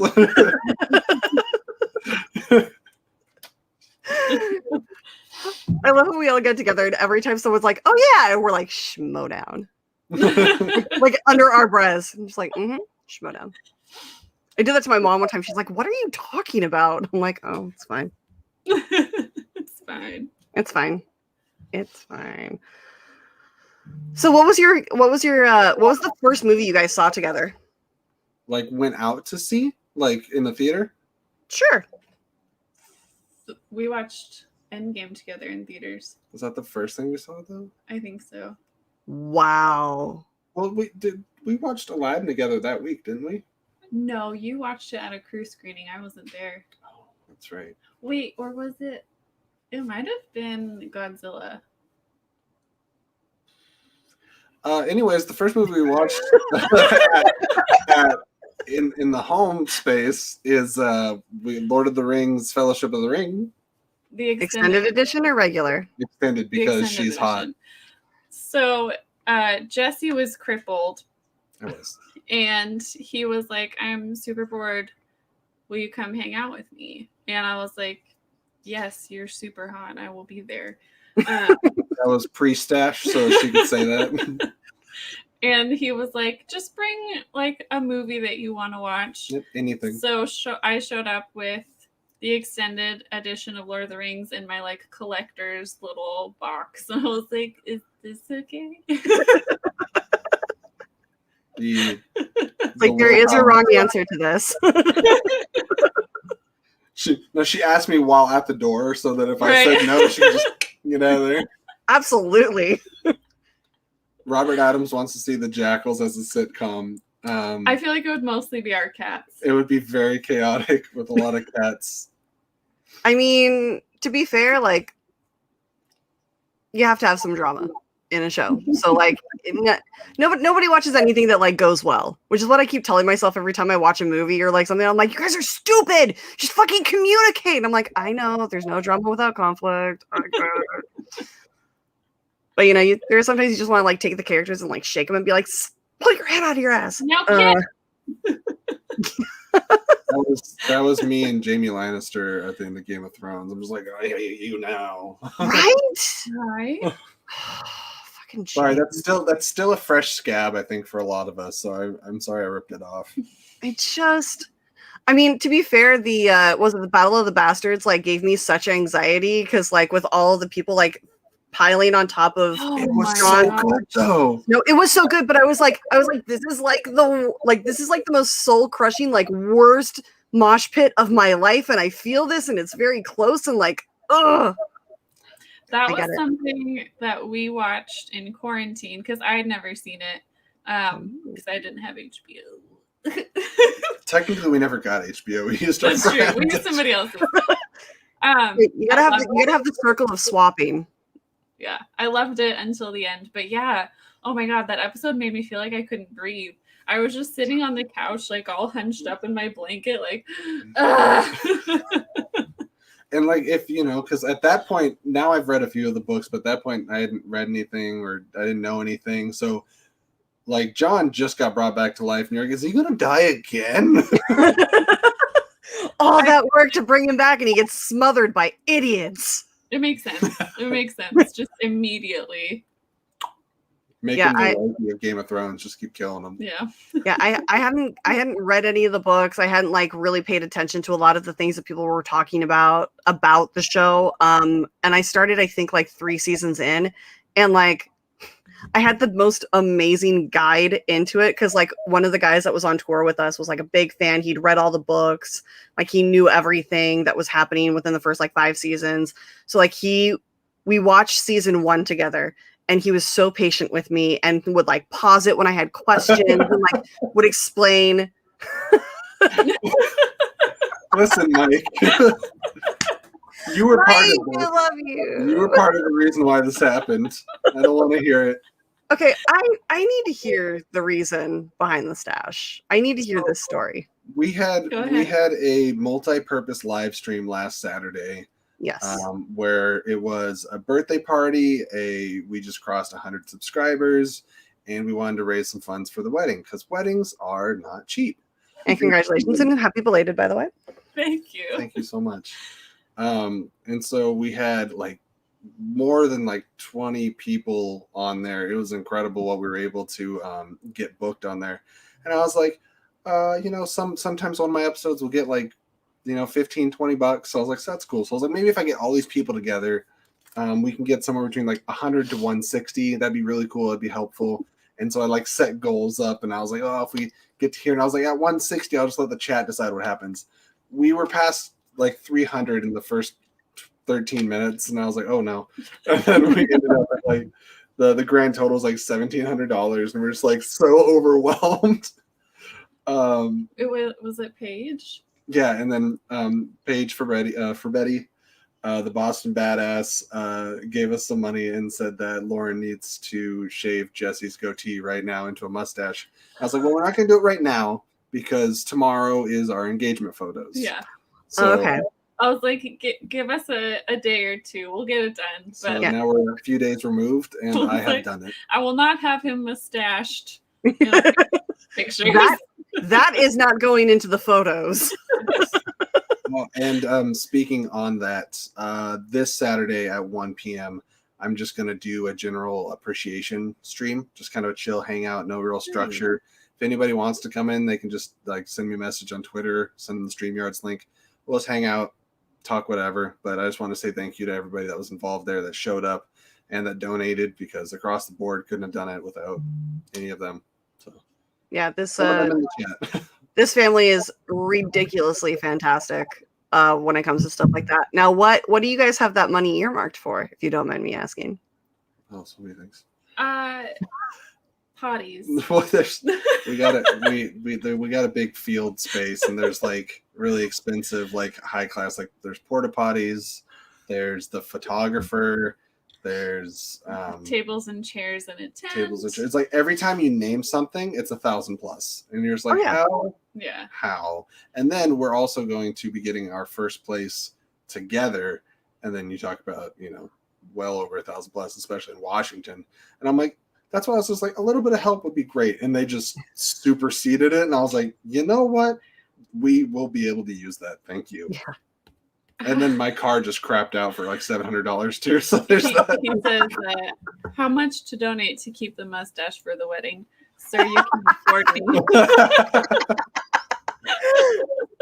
That would be like you flying up here and then like handing us another $1,000.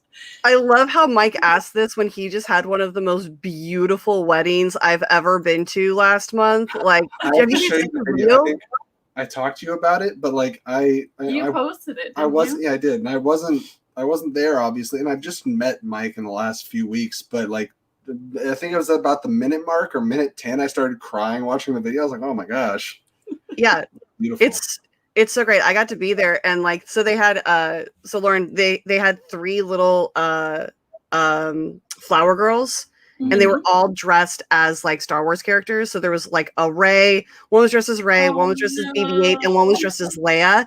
And the little girl dressed as Leia was actually named Leia. Her brother was a ring bearer named Luke. And she like passed out on her grandfather, who was standing like right behind me. And so I took her and ended up holding her for like an hour. We're like BFFs now. It's totally fine. It's like the cutest thing ever. Since we're kind of talking about Star Wars, I just want to pimp out. I am part of the best Star Wars page on Facebook. Sorry, man, it's ladies only. It's called the Galactic Fempire. It is probably like the safest I've ever felt in like a fandom group. Everybody's amazing. It's 10 out of 10. So ladies, if you need a good Star Wars group, Galactic Fempire. Sorry, man. That sounds I like that we got both the deacons in here. It's beautiful. I love them so fucking dearly. I love how he's just like, yeah. Well, I can't even imagine. I watched like first I was just crying from like the emotion of it, and then all of a sudden like I started trying to like do calculations in my head when I was watching, and I was like, ooh, god, and I just started like dripping sweat. You're like, I know how much this is all costing.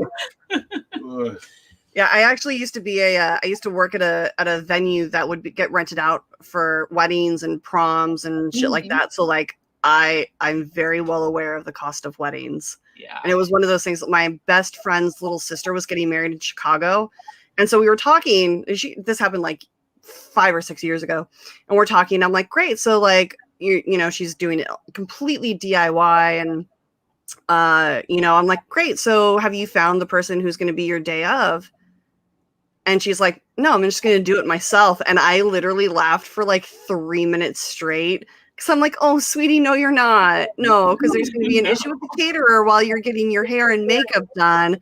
And you're going to be drinking champagne. So you're not going to be all there. So like my wedding present to them was to be their day of. And it was amazing. We had so much fun. But I was like, oh, sweetie, no. No, that's not how it goes. I have been a bridesmaid 7 times. So I know. Oh, the last wedding I went to, I caught the thing. So you caught the garter? Yeah, I did. And then there's a picture of it, and I'm like behind 3 people, and you see my hand come out of nowhere and grab it. I just really wanted that garter. You proposed a couple months later. I did. What So- now? Were you already planning on proposing before you caught the garter, or did you catch the garter and were just like, I That's a need to good propose? question. In all honesty, I think within like 2 or 3 months, maybe if that, I knew that I was going to propose at some point. It was just, the financials of it and the technical aspects, just getting everything together. But mentally, I was already prepared. I said, this is the one. Wait, did you say 2 to 3 months into dating you knew? Yeah. Gross. Sorry, I'm pretty great. What makes me bitter and wonderful? Well, it's just, I don't know. Like, she became my best friend simultaneously with becoming my girlfriend, and so it's just like every single day it was just us hanging out, and I stopped caring about doing other things. And so I was like, yeah, well, exactly. She's my person, so it was. Yeah. Aww. No, I'm not crying. I'm sweating out of my eyes. I love how every time somebody's like, I'm not crying, you're crying, I always respond with like, of course I'm crying. Have you met me? I cry at the fireworks at Disneyland, okay? Like, but who doesn't? If you don't, I don't trust you. I do all the time. I miss Disneyland so much. And I know that that's like the least of everyone's problems.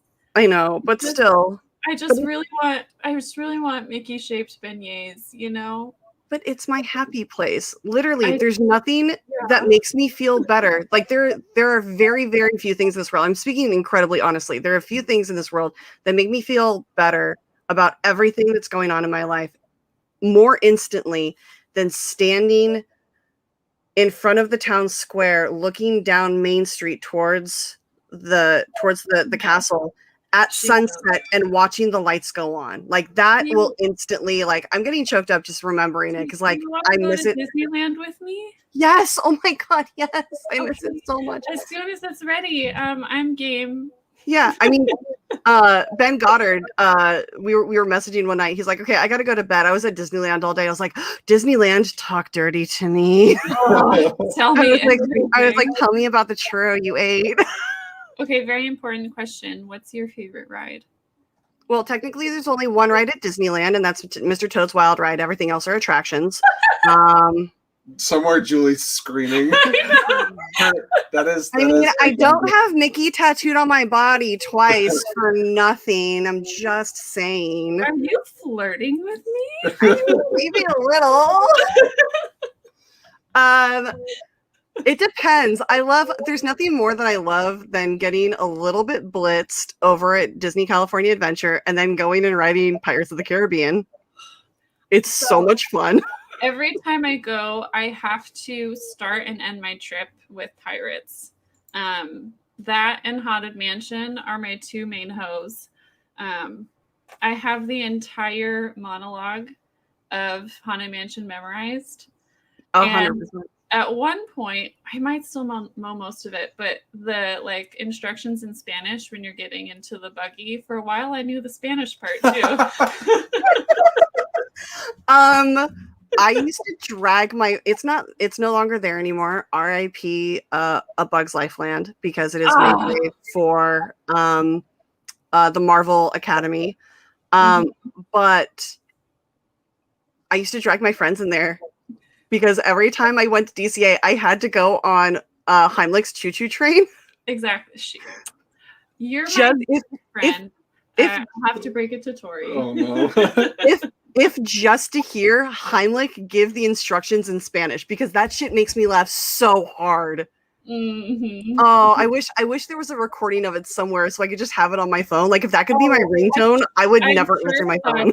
It has to be on YouTube somewhere. It was just so much fun. I feel like what I appreciated most about Bugs Land was the decor. Because the rides are not intended for adults, which is fine. But you would walk around and there was like pencils as posts and just like, it's the little details that makes Disney different than everything else. That's why I hit different. Better. You can say it. It's okay. It's what makes it better. It's more immersive. Yeah. It's like you literally don't. Yeah, you don't. Just because you leave a ride doesn't mean you leave the magic of it. Like it's everywhere. It's everywhere. It's everywhere. So, And I don't care if they're pumping cocaine through the air. I don't care. my dad had never been, and he went for the first time with my mom. And she said that he started to cry when he walked in because he was like, it's special here. He goes, I've been to a lot of amusement parks, but it's special here. And he doesn't cry often. He's a tough guy, but Disney breaks him down. It's true. It's so special. And I think I know everybody gets into the battle of what's better, like world or land. And I'm like, look, world is amazing. World is everything that Walt wanted to build. But land is where he walked every day. There used to be I don't know if Edna's still working at the Emporium, but there was this woman named Edna that used to work at the Emporium on Main Street in Disneyland. And she was one of the first groups of people hired ever at Disneyland and had been working there since it opened. And she would tell stories how Walt would come in and like walk around and then get drunk in his apartment. And like they would literally like put him in his apartment so he could sleep it off, but he would like sneak down and like tell dirty jokes to the girls working at the Emporium. And I'm like, this is why I love this place. It's so great. I think I wish I could remember her name, but the first time I went on Guardians, God, I miss Tower of Terror so much. Mm-hmm. That was my favorite. It's fine. But the first time I went on Guardians, we were walking around the gift shop and I had picked out a couple things, and there was this sweet old lady who was ringing me up and she was like, what did you think? And I'm like, it was good, but it wasn't Tower of Terror. And she was like, I know. She said, I worked at Tower of Terror when it opened, and that was the only ride she'd ever worked on. Oh. And she goes, oh, it was such a special ride. And she goes, I miss it every day. Yep. The vibe at Tower of Terror, immaculate. I'm very jealous because Lauren got to experience Galaxy's Edge, so I'm waiting for that. Yeah. And I think we're gonna have it planned so that the first time we get to go together, Avengers Campus will be open. So well, it opens in June, so yeah, it'll be open by the time you go down. It definitely will be. Yeah. Yeah. I mean, I figure with Christian like making, hints at like, hey, if we did an outside venue, first of all, he wants to do an outside venue in July and August in LA, and I'm like, no. Bold of you, sir. I'm like, you're gonna book us in Pomona and it's gonna be fucking miserable. Like, let's make sure we go to like a coastal city somewhere where there's a breeze. Reach out and talk to Harloff and be like, can you just like throw it right in the midst of our honeymoon, and we'll just so we can have one day do that. And just make one trip down to Cali. Yeah, absolutely. Because as soon as everybody gets there, we're all going to Disneyland. Like it. Like, duh. What else would you do? Like nothing. There's nothing better than Disneyland. Yeah, dude. I actually liked Tower of Terror better in Florida. Yes. Which is not something I say often because the ride is a little bit different, and I had no idea. And so went up the little escalator, and then it moved, and I was like, "What? What is happening?" Where it goes into the floor. Yeah. Like, explores. Yeah, somebody told me about that. I was like, oh, I'm so excited. I mean, I love the differences. I think that the queue for pirates at Disney World is way better than land, but again, the ride is so much worse. It is. Ugh. It is. Yeah. Like, what is this Wish version of pirates? No. I mean, and let's be honest, Fantasmic is way better at land than it is at World. I love that they built their own stadium seating and whatever, but like, give me like trying to look over some families' back as they put their child on their shoulder. Ears. Yeah. Yeah. I don't care. I had never seen Fantasmic, and I think the first time I saw it was maybe 5 years ago. And I texted my best friend immediately afterwards, and I was like, I just witnessed the best thing in the entire world. I was in tears. I cried for like 30 minutes afterwards because of who I am as a person. And I was like, it's called Fantasmic. And she goes, oh my God, thank God you watched it. And she goes, I didn't want to be bossy and tell you what to do, but I was like, she needs to watch Fantasmic. Yeah, I remember the day that I got my heart broken. We were, my friends and I were like camping out for Phantasmic. Because I used to have friends that worked there. So like when I first moved to LA, like in my early 20s, I was interning just down the street, down Catella Avenue, in Orange. And so like I would get let off at like weird hours. So I would just go downtown Disney and like hang out, and one of my friends got off work and then they'd check me in and we would like have a little play date. And so like we literally went in one day. It was the best. We literally went in one day, she had gotten off work at 6. We were gonna watch Fantastic and then go home. Like that was it. That's all we wanted to do. So we like went and camped out, had a great time. And as we're sitting there, I'm like, all I want to do in life is I want to be Mickey in Fantasmic. And she's like, you can't. And I was like, but why? And she's like, because you're too tall. Apparently you can't be taller than like 5'6". And I'm like 5'10". I can and be I was Mickey. like literally, I know the entire dance. Like I love that show. My favorite part is the huge mechanical dragon. Maleficent, yeah. Maleficent is one of my first loves. If you saw like every inch of her room, it's just like Maleficent. Growing up, Sleeping Beauty was my favorite. Not for Aurora, who I also love, but Maleficent was such a bad bitch that even as a child, I was like, it's her. She's the one. And so I'm just casually watching this show that I know nothing about. And this massive dragon comes out, and I was like, you're joking. This is the best day of my entire life. At that point, right? At that point. Up until then, that was the best day. I will give credit to Mike. Yes, dude, Epcot is amazing and so fucking wonderful. But again, Disney World is everything that Walt wanted to make in California, but didn't have the land to do. And so, I mean, I think we can all appreciate the fact that you can get blasted off your rocker drunk at a Disney park and still be able to go on rides. And all of it is delicious. Oh my God. The margaritas outside or inside Mexico City. Oh yeah. I was just about to say the avocado margaritas. Yeah. Hands down, one of the best drinks I've ever had. I remember the first time I went there and came back and my mom was asking how the trip was. I was like, there's an avocado margarita that is so good that if somebody told me that they would take me back there and give me one right now, if I slapped you across the face as hard as I can, I would. And she was like, what? I wouldn't regret it either. No, I was like, no, you'll understand. One day I'll get through a straw with a swollen jaw. Yeah, I was like, no, like you don't understand. I'll take you one day and you'll understand what I mean. So like years later, when I started working for Disney, I took her out to Disney World. I gave her a margarita, and she literally turned to me after her first sip. She's like, I'd slap the shit out of you too for this. like in the bar, people were listening, and I just started laughing. I was like, this is the best. God, I miss Epcot. Well, I never got to experience that because one of the first heartbreaks when me and Lauren started talking is she's like, have you been to Disneyland? I said, yes, twice. And she's like, oh, when? It's like once when I was 7 and once when I was 11. So it's only been 16 years at that time. and she went like at least once a year and just looked at me like, you poor creature. It's like you were kept in a closet. Well, I think part of it was that I was like, oh my God, it's been like 6 months since I've been to Disneyland. And Jesse was like, it's been 16 years. I think it's one of those things that it's like the more you go, the more you need it. It's like a drug.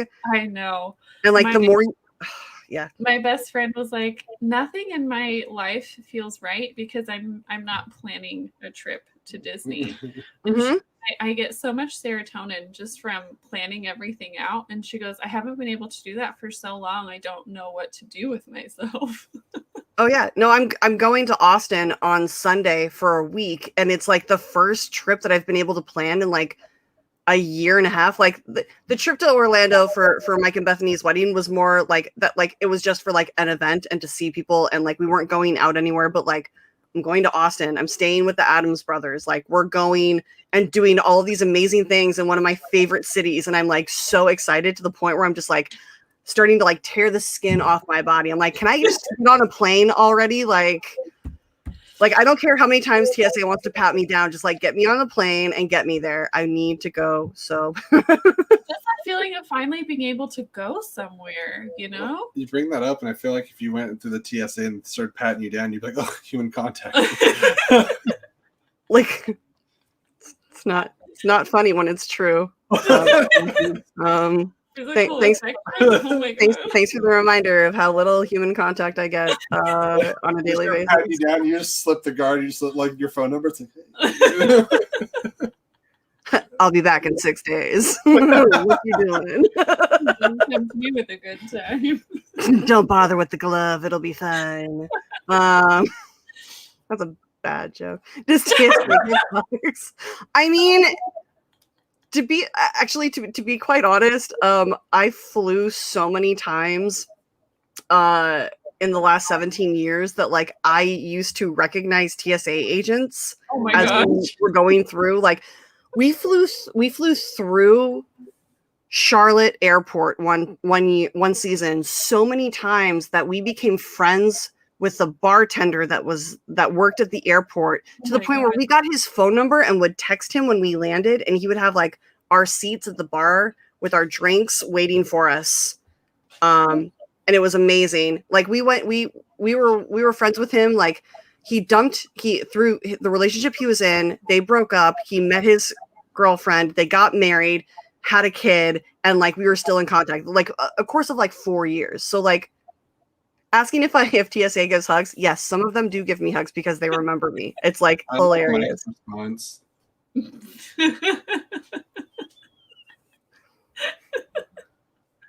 Rachel, again, here's my number. There's like some Lion King business happening over here. Oh no. Like, I'm gonna borrow this. Somebody mute to Long Live the King. Like, can you see this? Wait. Oh my god. There you go. Scar, don't do it. Don't do it. Don't your try. brother. Mavericken has the high ground. Well, that's the high ground right now. Yeah, that's true. Dude, I don't know if I can drink around the world anymore. I'm more of a get a margarita in Mexico and then like maybe walk to Japan and get some sake and then like walk all the way back to France and get like a frosé and then like end the night at the Rosencrown in England. And like that, I'm good with that. I'm really good with that. One thing that I was pleasantly surprised about was prior to the sequel, I was not a Frozen fan. I thought it was really overrated. But the ride is incredible. Yeah. And I did like the sequel. Yeah, I love the sequel. First of all, like I took my sister, my niece to go see it the night before Thanksgiving when it came out. And as soon as they started Kristoff's song, I was like, what is going on? What is this magic? Who wrote this song for me? And I like fell out of my chair laughing. I was like, this is the best thing ever. I called the chord changes, the key changes. I was like, yes. Incredible. I think part of the reason though that I didn't like the first one was that I was a nanny when it came out. And so I think quite literally, I've probably seen Frozen over 100 times. And so every time I hear that beginning music, I'm like, please, God, no, I can't do it again. I don't have the strength. A friend of mine pointed out something about how Idina Menzel sings her N's and she pronounces them as L's. And I literally cannot listen to the song anymore and enjoy it because I'm like, she's fucking it up again. Like every single time, I'm just like, it's not the word, Idina. But I mean, what was the name? Adele Dazeem. Adele Dazeem. I'm waiting for somebody to accidentally give that answer on Schmodown. I'm not even joking. Like there's I'll give this free piece of advice. But when the den is training, I'm always like, guys, it's really fun to joke around, but if you joke around too much in training, it will sink into you and you will give the wrong answer. Like, please stop. Like, there's only so many times you can joke around about something being wrong when it just sticks in your brain and then you can't remember the right answer. I've had that happen to me on unofficial things, like during practices or just some Zoom calls and stuff where we're just throwing some things around and didn't have more to add to that. I know. I'm like, I want to keep talking, but there's so much. I think my other issue with Frozen was that everybody was talking about like how revolutionary it was, and I was like, are we just like forgetting Tangled happened? Are we forgetting Lilo and Stitch about a sister's love? Because Nani's the baddest bitch in Disney. Well, and then they're like, it's the first movie with like a female saving herself, and I was like, Mulan? Robert Adams, I'd challenge Adele to see. Yes, absolutely. As you should. A fun piece of I'm just here to because you guys have like all the knowledge, but I like throwing in trivia from time to time. I told you recently, Rachel, do you know who composed Lilo and Stitch?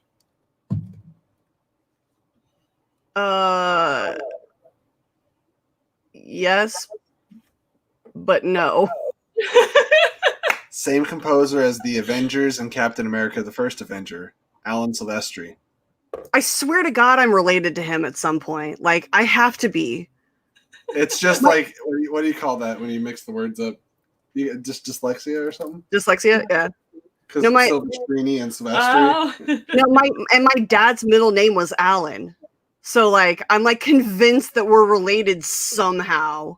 It's an anagram. It just like That's the word I was dropped thinking off of. at some point. Yeah, just somewhere along the lines, like something happened. Although I will say this, so Rachel Silvestrini is not a common name. Mm-mm. However, the only other one that I know in existence lives less than an hour from me in Monterey.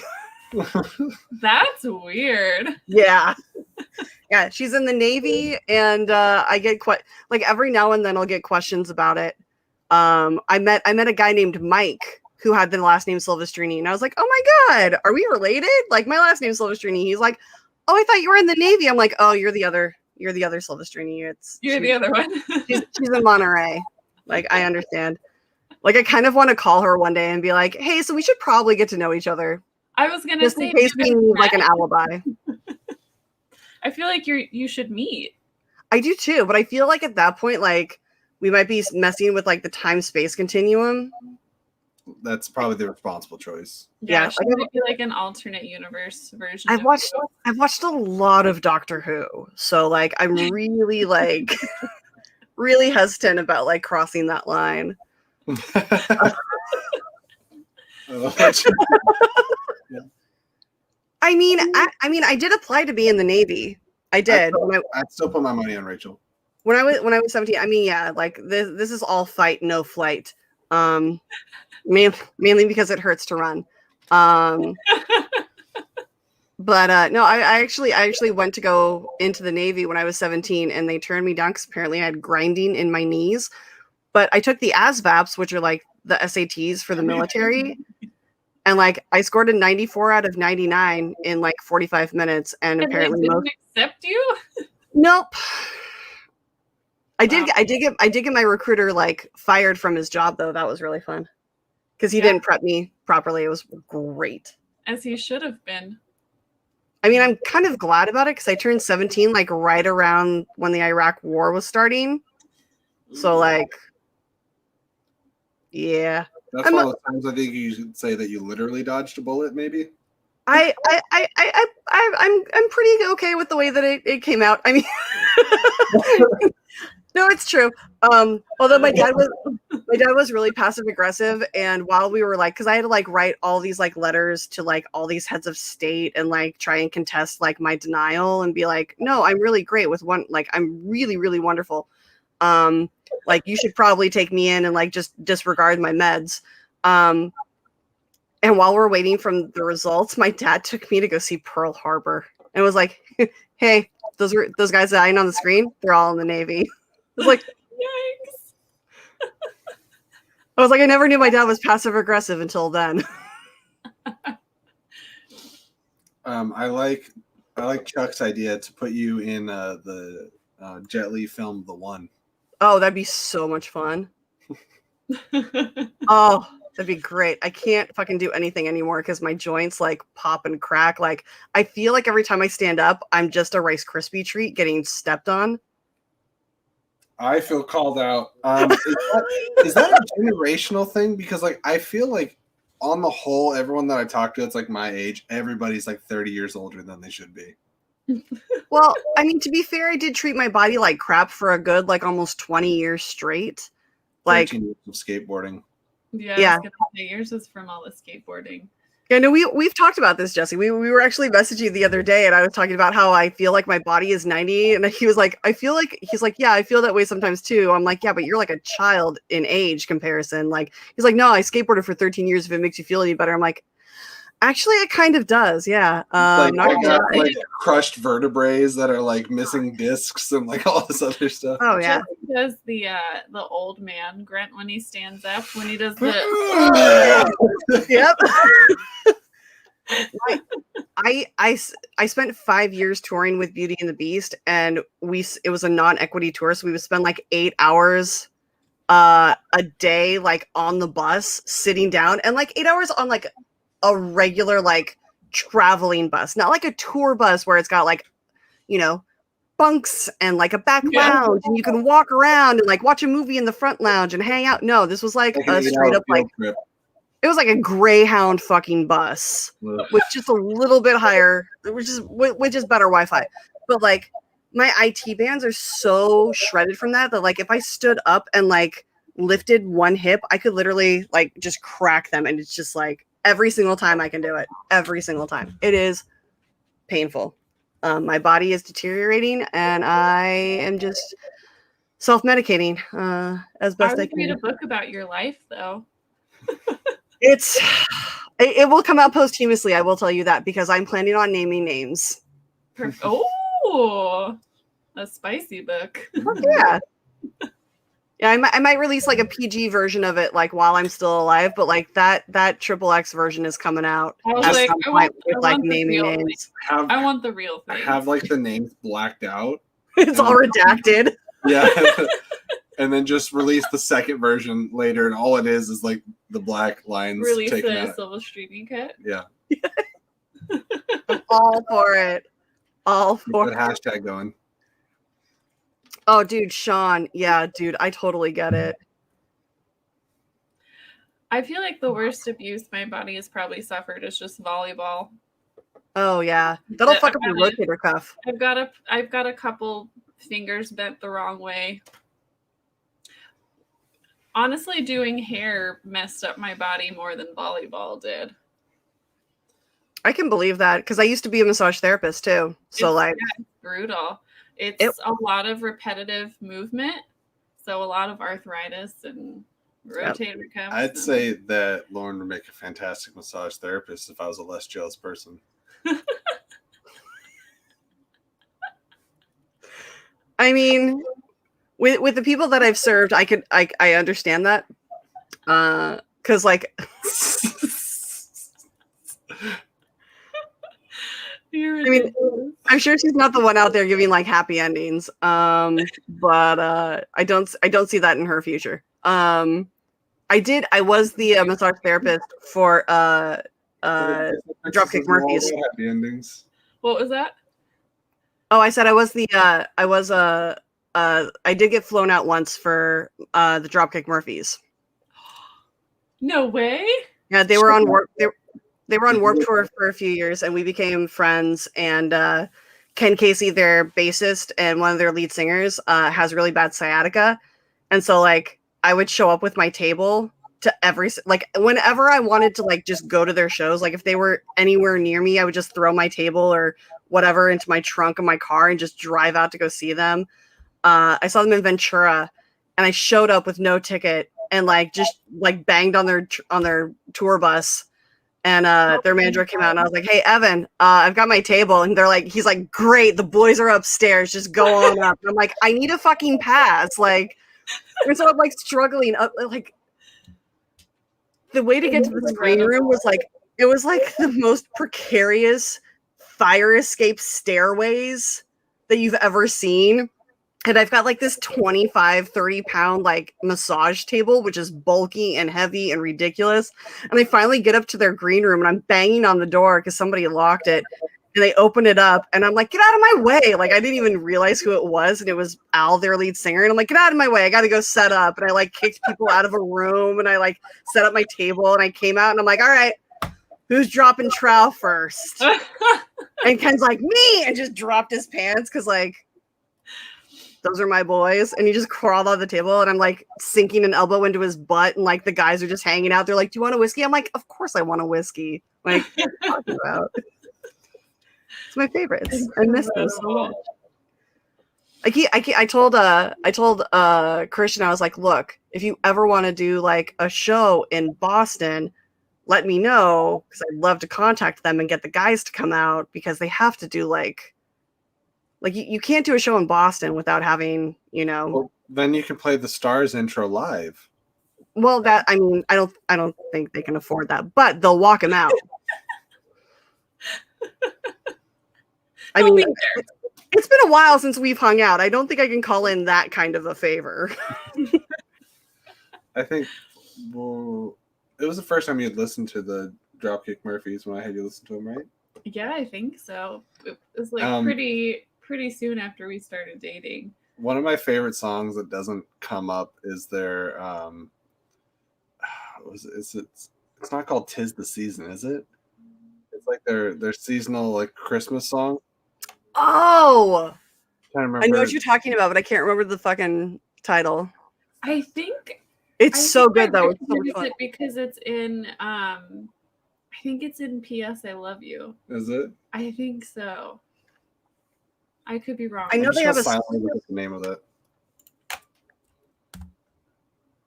it. Yeah, we take a second to look up the Dropkick Murphys Christmas song. It's called "The Season's Upon Us." You know what's funny? Right before you said that, it popped into my head like for half a second. I was like, "It's the yep, that's it." Shut down! I got it. Points mine. But yeah, where were your hands? Where were your hands? On my keyboard because that's what I was doing. Like I said, I was looking it up. I actually have you guys have seen the movie once, right? Who's in it? It's about hold on. It was for best song. It's this one. It got turned into a Broadway musical. Yes. Okay. Falling Slowly is one of my favorite songs. Yes. No. Yeah. So it got turned into a musical on Broadway. It won a bunch of Tonys, and I got to go see it during this week on Broadway. It was called Fan Appreciation Week. So like all the shows were doing like raffles and discounted tickets and shit like that. And so Once was doing this. They had like one of those old bingo roller things with like the balls in there. And so that's how they were doing like half price or free tickets. They were doing free tickets instead of half price tickets or cheap tickets or whatever. And so my friends and I all entered into the rally or into the thing for it. One of them won. We got to go for free, had so much fun, but they were doing a drink and greet afterwards at a bar nearby. And Arthur Darvill from Doctor Who was playing the lead in the show on Broadway, and I'm a massive Doctor Who fan, so I got to go and like made friends with like the people who were running the raffle, and we got to hang out. And so we're talking, and I was talking to some of the actors while we're at the bar, and I was like, it'd be really great because the way they start the show is the stage is set up like a bar. And so the people who have orchestra seats can come on stage and actually order a drink before the show starts. And then it's so cool. And then like 10 minutes into after doors open, somebody will come in from the cast, because the cast is also the orchestra. So one of the cast members comes in and like sits center stage and like starts playing the violin or something like that, or the fiddle. And they start playing a song, and then slowly but surely more cast members come in and join the song that's getting played in the middle, and the ushers slowly escort people off stage to their seats. And then before you know it, the lights are dimming, the songs are playing, everybody's having a good time, and then Arthur walks in, and that's when the show starts. It's fucking magical. It's so cool. And so I was talking I was talking to some of the actors, and I was like, it'd be really great if, like, I don't know, for like St. Patrick's Day, if you got like the Dropkick Murphys to come down and like play with you guys. And they were like, you're like, we're huge fans of the Dropkick Murphys. I'm like, well, funny story. And it got to the point where they were going to have them come down the weekend before St. Patrick's Day, and like something happened, and they were going to like fly me out from tour to come and do it. Or no, they were going to have the instead of the Dropkicks opening the show for Once, they were going to have the cast of Once fly to Boston and open one of their St. Patrick's Day shows in Boston, and they were going to fly me out for that. And I'm like, this is fucking amazing. I'm so excited for this. Like, I love being the middleman for this. And then like something happened last minute, and it like everything fell through, and I was so bummed, but I was like this close to putting two shows together. It was so close. So close. That's incredible. This is putting so many things into perspective, because for me, like, all the like celebrity highlights of my life so far have pretty much all like culminated in just like the people I've met through the Schmodown. That's what it's like in Washington. That's my big highlights. Well, I think he was shocked when I was going over all the people I had met, because I love going to Comic-Cons with my sister. It's one of our favorite things. And so whenever Ace has been here a couple times, and they'll just have a roster of like A-lister after A-lister. And so we were kind of just like, gotta catch them all, you know? I mean, it's true. I think like the last time I went to Comic-Con, because I've never had an exorbitant amount of money going to Comic-Con, so I usually had to make choices when it came to pictures. Last time I went, the two biggest names were like Jason Momoa and Stan Lee, and I was like, oh no, I have to make a choice here. Did you make the wise choice? Momoa comes back. He did make the wise choice. Yeah, so I got it. I was happy and sad because I got my picture with Stan Lee, and I've never seen him look less happy.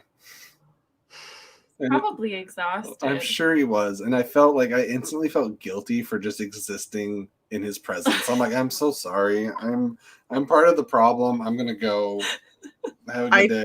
Bye. Totally understand that, because I did a photo op with Stan for Silicon Valley Comic-Con, because I literally flew home like at the end of tour, and I got in, and like literally at the airport, like like while you're waiting for your bags at the carousel, like they have those video screens up.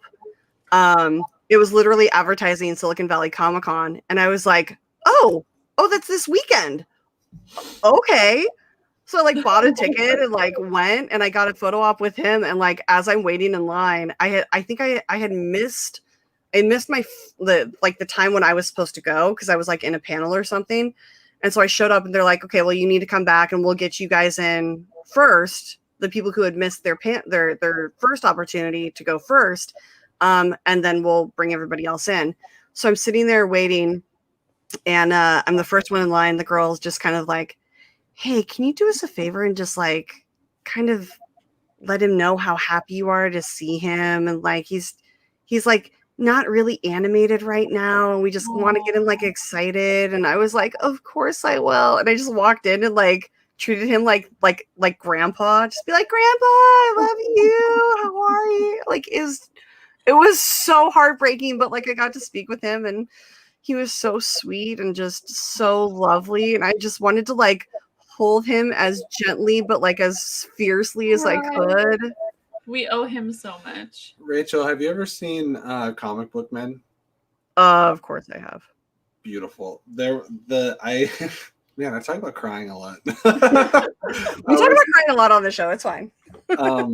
there was the episode where Stan Lee showed up at the secret stash, and he was just telling stories, and everybody that worked there was just like sitting in front of him like a 10-year-old child, just like this, listening to Stan tell stories, and it felt it right in here. Yeah. 100%.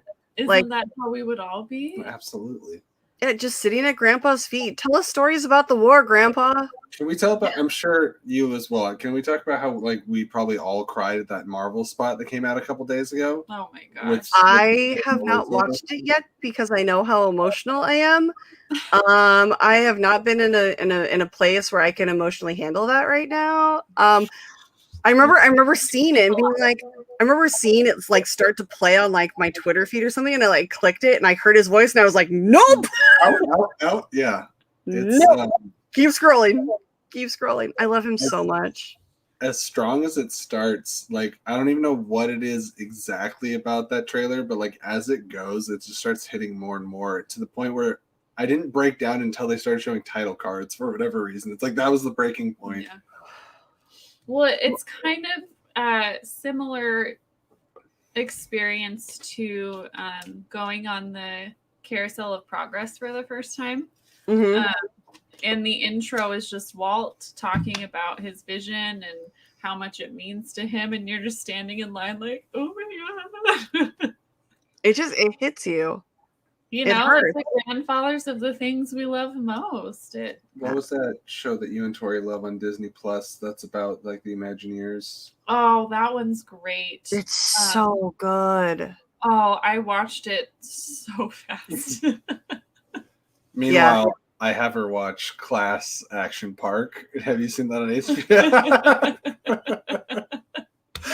I fucking like I know people personally that went to that park and were like, yeah, dude, I almost died like 4 times. Win, I think. Did they? I know Harloff did. Yeah, I have a friend who legitimately almost died there to the point where like I think he flew off of I think it was the slide, the water slide. Mm-hmm. Or the toboggans or something. Like he like took a turn too quickly and like flew off and hit his head on a rock. Oh no. And like a concrete, it's like a concrete slide that you're on like the little rollers, because that's the famous one for messing people up. Yeah, that's the toboggan ride. But I can't remember if it was the toboggans or if it was the water slide. But basically he took a turn way too quickly, flew out, hit his head on a rock. They had to call an ambulance. They had to like shock him with the paddles to like get his heart to start. Like I remember the first time I met him, he was like, "Look at the scar," and like showed me this gnarly, jagged like. I was like, my friends are so fucking colorful. My funeral's gonna be ridiculous.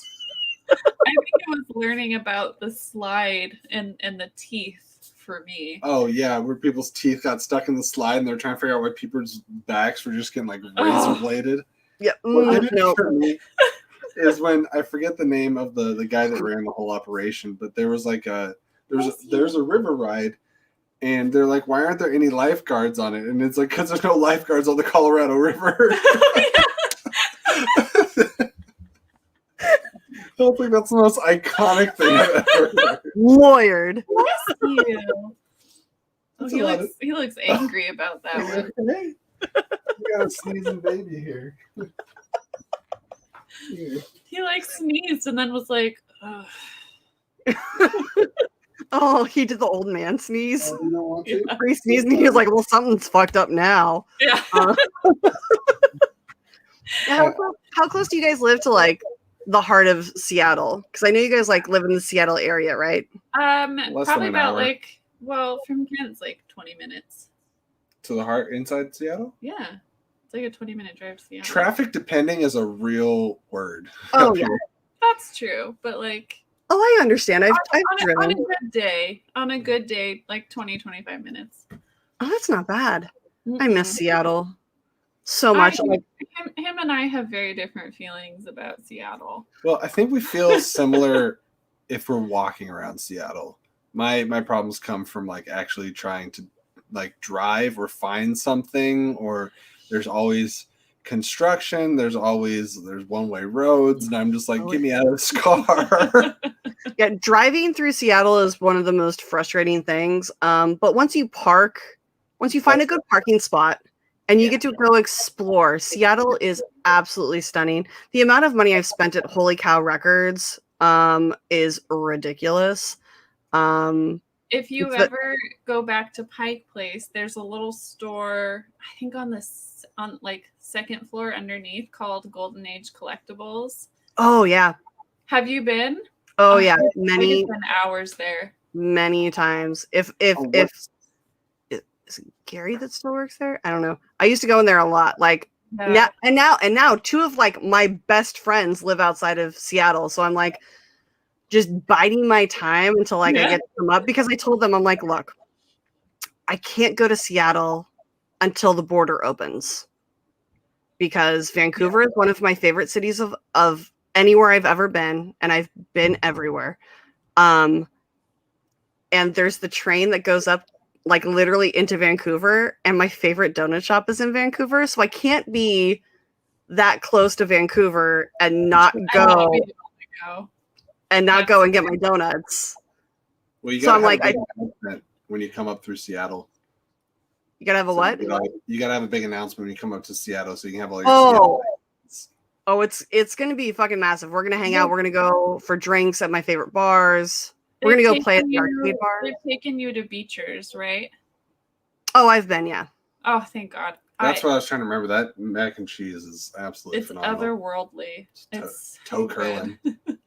I had it before. I mean, I'm a pain in the ass vegan, but I am lactarted beyond all belief.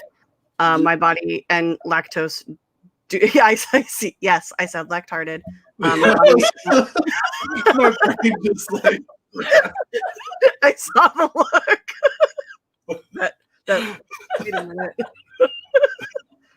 No, lactose intolerant. I call it lactarted because it does not process lactose at all in a good way. I turn into a supervillain.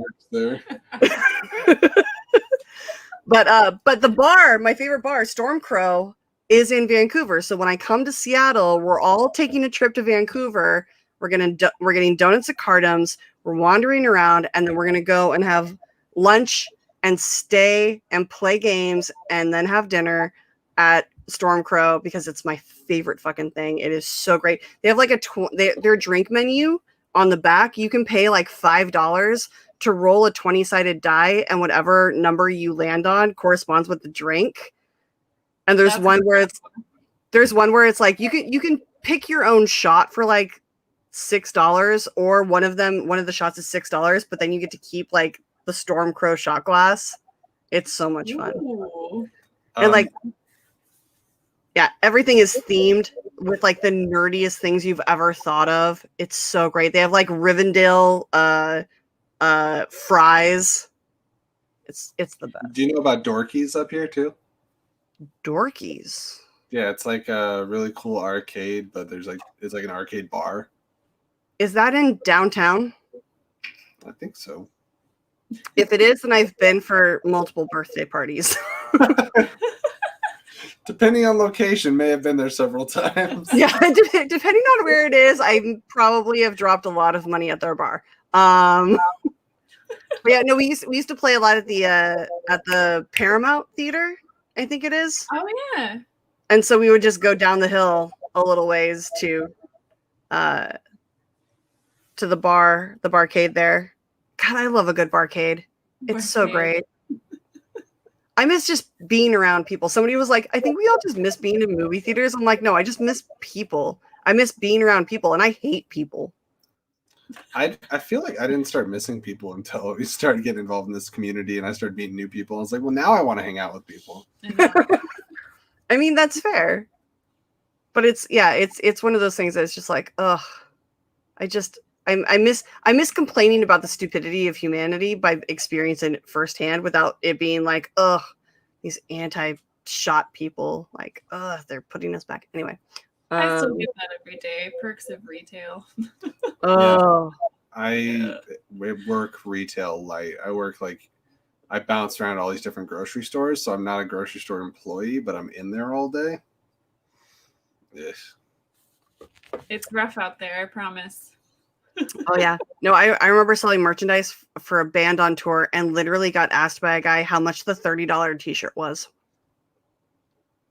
Multiple times. Yeah, that sounds about right. I sent him to the back of the line. I would have too. I did. I was like, I need you to think about what you just asked. And then I need you to go in line and think about it. And if by the time you get to the front of the line and you ask me the same question, you need to have another conversation. So like people that like heard this whole conversation in line waiting behind him, like hung out at the table after just to see if he was that stupid. And he was.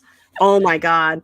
Well, I feel like it's, I used to work at the theater and I would work in box office and people would be like, what do you have playing right now? And I would just like point above my head. I'm like, eyeballs. It's all right there. That's where we met. It is, yeah. There's also 1,000 posters on the side of the theater with the title now showing. Well, then like there's giant AMC letters on the front and people would walk in and walk up to me and be like, is this Regal? I'm like, does it look like Regal? Do you know how to read? Oh yeah, and like because I was crippled at the time of working there. I was working the ticket. Is it ticket? No. Ticketeer? I was a greeter. Yeah, a ticketeer basically. And the amount of times someone would like just show me their phone and I'd scan it, like I'm like, oh, that's not for here, and it would be for like there was another. Isn't there? That's an AMC or is that? It's a Regal. Yeah, there's a Regal. It's like just barely down the street. And the amount of times people are like Tukwila Theater or whatever and just got that one. Well, the best would be like, that's for Regal. And they'd be like, well, can't you just take it? It's a movie theater. Already paid for it. Oh my God. And they take it really personal. Like you know. Yeah. Whatever. Yeah. I worked for AMC for 5 years. I totally understand. So you know. Oh, I know. I used to work in the box office. It was my favorite thing, especially when when re-releases were coming out, or like when because I feel like I'm about 10 years older than you guys. So I was selling tickets when like Psycho came out with Vince Vaughn and like Texas Chainsaw Massacre came out. And so like instead of checking IDs, I would just be like, yeah, it's really good, but I just think that the original is so much better. And if they responded back with the original, I'd be like, get the fuck out of here. There's a Hollywood Video across the parking lot. Go rent the movie and then come back and talk to me about it because you are obviously underage. Like, oh yeah, get the fuck away from me. My favorite part of the job was just when people would like, there'd be a group of teenagers all like 15, 16 years old. And they're all like, we're going to go see Dora the Explorer. I'm like, holy shit. And so, like, I would let them go, and I would watch them, and I would get on the walkie, and I would describe them. I'm like, watch these kids. And sure enough, they'd always be going into, the R-rated movies. Their favorite response to me when I would check IDs was they would be like, are you even old enough to check IDs? I don't even know how to respond to that. You don't have to be a certain age to check somebody else's. What does that even mean? Right. Get out of here. Like, I'm getting paid for this. Right. I love the ones who show me like high school IDs too. They're like, well, I'm a senior. And I'm like, I don't give a fuck. Show me an age. Right. Like, unless you're asking me out, like, I don't care. It says I'm in 12th grade. I'm like, oh, shit. I didn't ask what grade you were in. Yeah, I've met a 15-year-old that was a senior. Get the fuck out of my line. Like, no.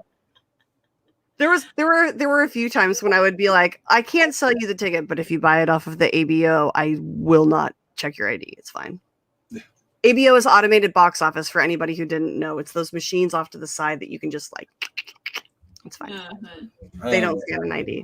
My favorite thing is when I started seeing some of the same people, because there'd be people I'd tell to throw away their food and drink. I was like, you can't have that. And I remember telling one of them, I was like, if you have it behind your back, I don't see anything.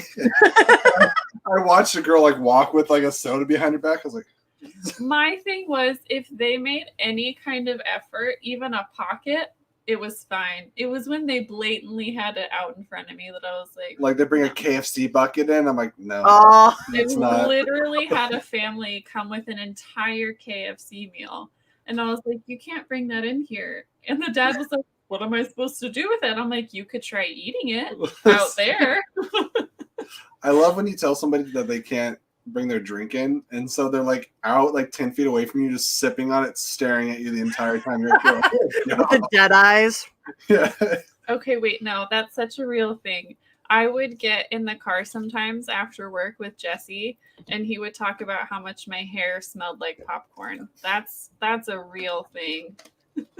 That's called flirting, ladies and gentlemen. And it's strong. It doesn't go away. I love Sean. Sean says, I'm not saying I fell in love with my wife because she came home smelling like popcorn every day from Cinemark, but I'm also not saying that. It got to a point while I was working for AMC that if I was driving, because I lived in San Jose, and I would drive down to Santa Barbara to go see my best friend in college. And there was a point where I could smell a movie theater like a mile away.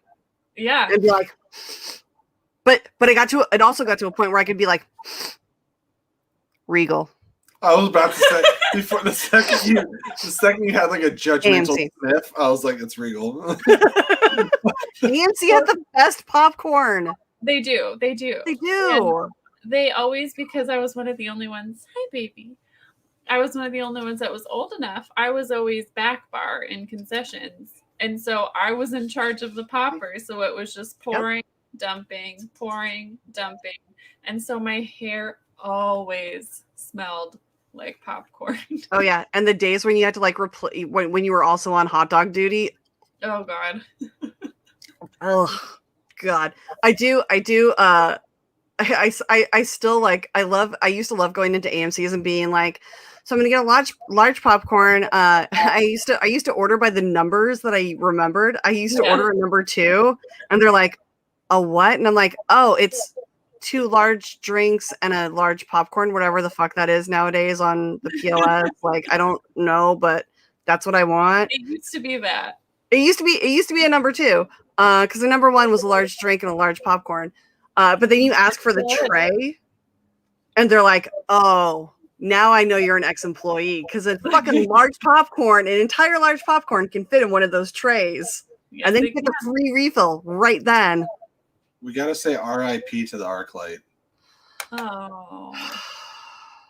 I am not acknowledging its death quite yet. Okay. I'm still convinced that someone will come out of the woodwork. Something can happen where it can be deemed like a historical landmark. Yeah.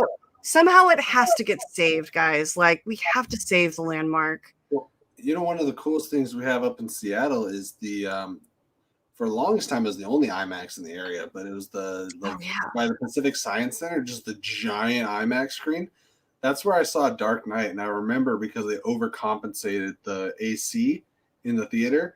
It was like 90 degrees outside, so I come in like shorts and tank top. And it's like negative 10 degrees in the theater. And the 2 things I remember is freezing to death watching The Dark Knight, and then also we had a I'll say an energetic special needs person that was sitting directly behind us, and everything was exciting about the movie. And I was like, bless your heart, I can't hear a thing. That's so sweet though. He was having a great time. He was so excited. I love that. I mean, when they're excited, it's one thing. Like when they're constantly asking questions. I went to the opening night of, I can't even remember what Marvel movie it was, but I was in Baltimore. That's all I remember. It was Baltimore. I had the night off. It was opening night. I was so excited. And next to me was a dad, and next to him was his like 8 or 10-year-old son, who was constantly asking questions about the movie, because apparently this was the first Marvel movie he got to see. And it was like 2013, 14, 15, something like that. And we were well into the MCU. And I got to the point where I literally turned to him and I'm like, take him home, show him the movies, and then bring him to a movie theater. Like, this is fucking ridiculous. I also got cursed out by a parent who took his son to come see Deadpool 2. and he reported me to the manager because I said fuck. And I was like, oh, that's adorable. Yeah, it was. I have so a funny. hard time with kids sometimes, especially other people's kids, coming from a nerd background, because there was like about a 24-hour period where I had to watch my was this sister-in-law? Yeah, sister-in-law's kid, who I don't really have any particular relationship, but I was like, all right, here's an idea. He's like 5 years old. I was like, I'm gonna turn on the Justice League cartoon from like 2003-ish, right? Nice. Because that's just one of my favorite things to watch.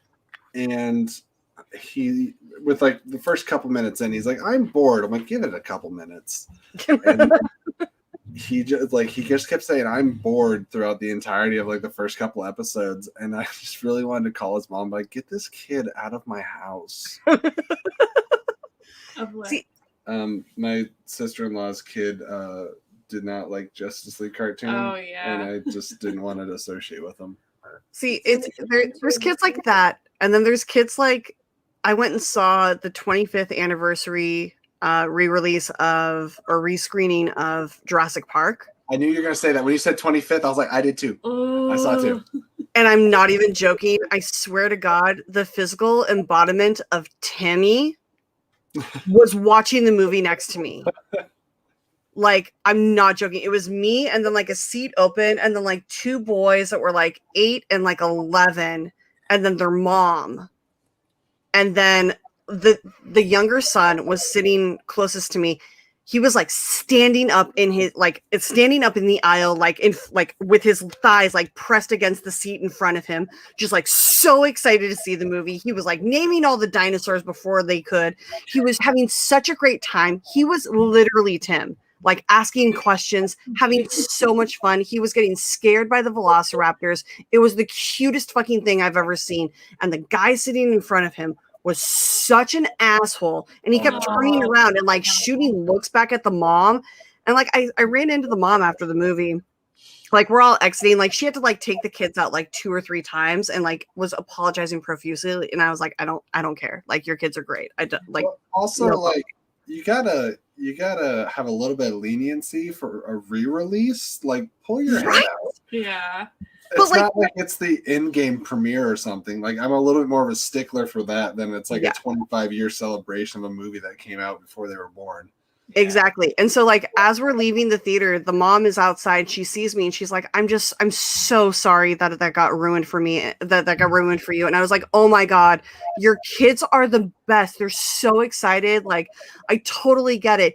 And I literally like turned and saw the guy who was sitting in front of them come out of the corner of my eye. And I'm like, some people just don't understand that this movie was made for boys like your son and not for grown men with their head up their ass like that guy.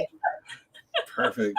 Well, it's like right now. So like when it comes to premieres, sometimes I'm a little on edge. But the second it's like let's say they do a re-release of like 2012 Avengers now, talk through the whole movie. I don't care. I've seen it. Yeah, I'm just there for the experience. Quote it up. We're all there for that experience. Oh my God. Yeah, absolutely. Like it's so much when you're like plot focused, and it's your first exposure, I'm a little bit like, don't sound, please. Yeah. The opening nights are very sacred, whereas like re-releases are like a celebration. They're a different kind of sacred, Yeah. But I'm just like, just enjoy yourself. Like, that's fine. Just don't be an asshole to everyone else. Like, if it was a grown man that was like, it's a Dilophosaurus, I'd be like, calm your shit, Kyle.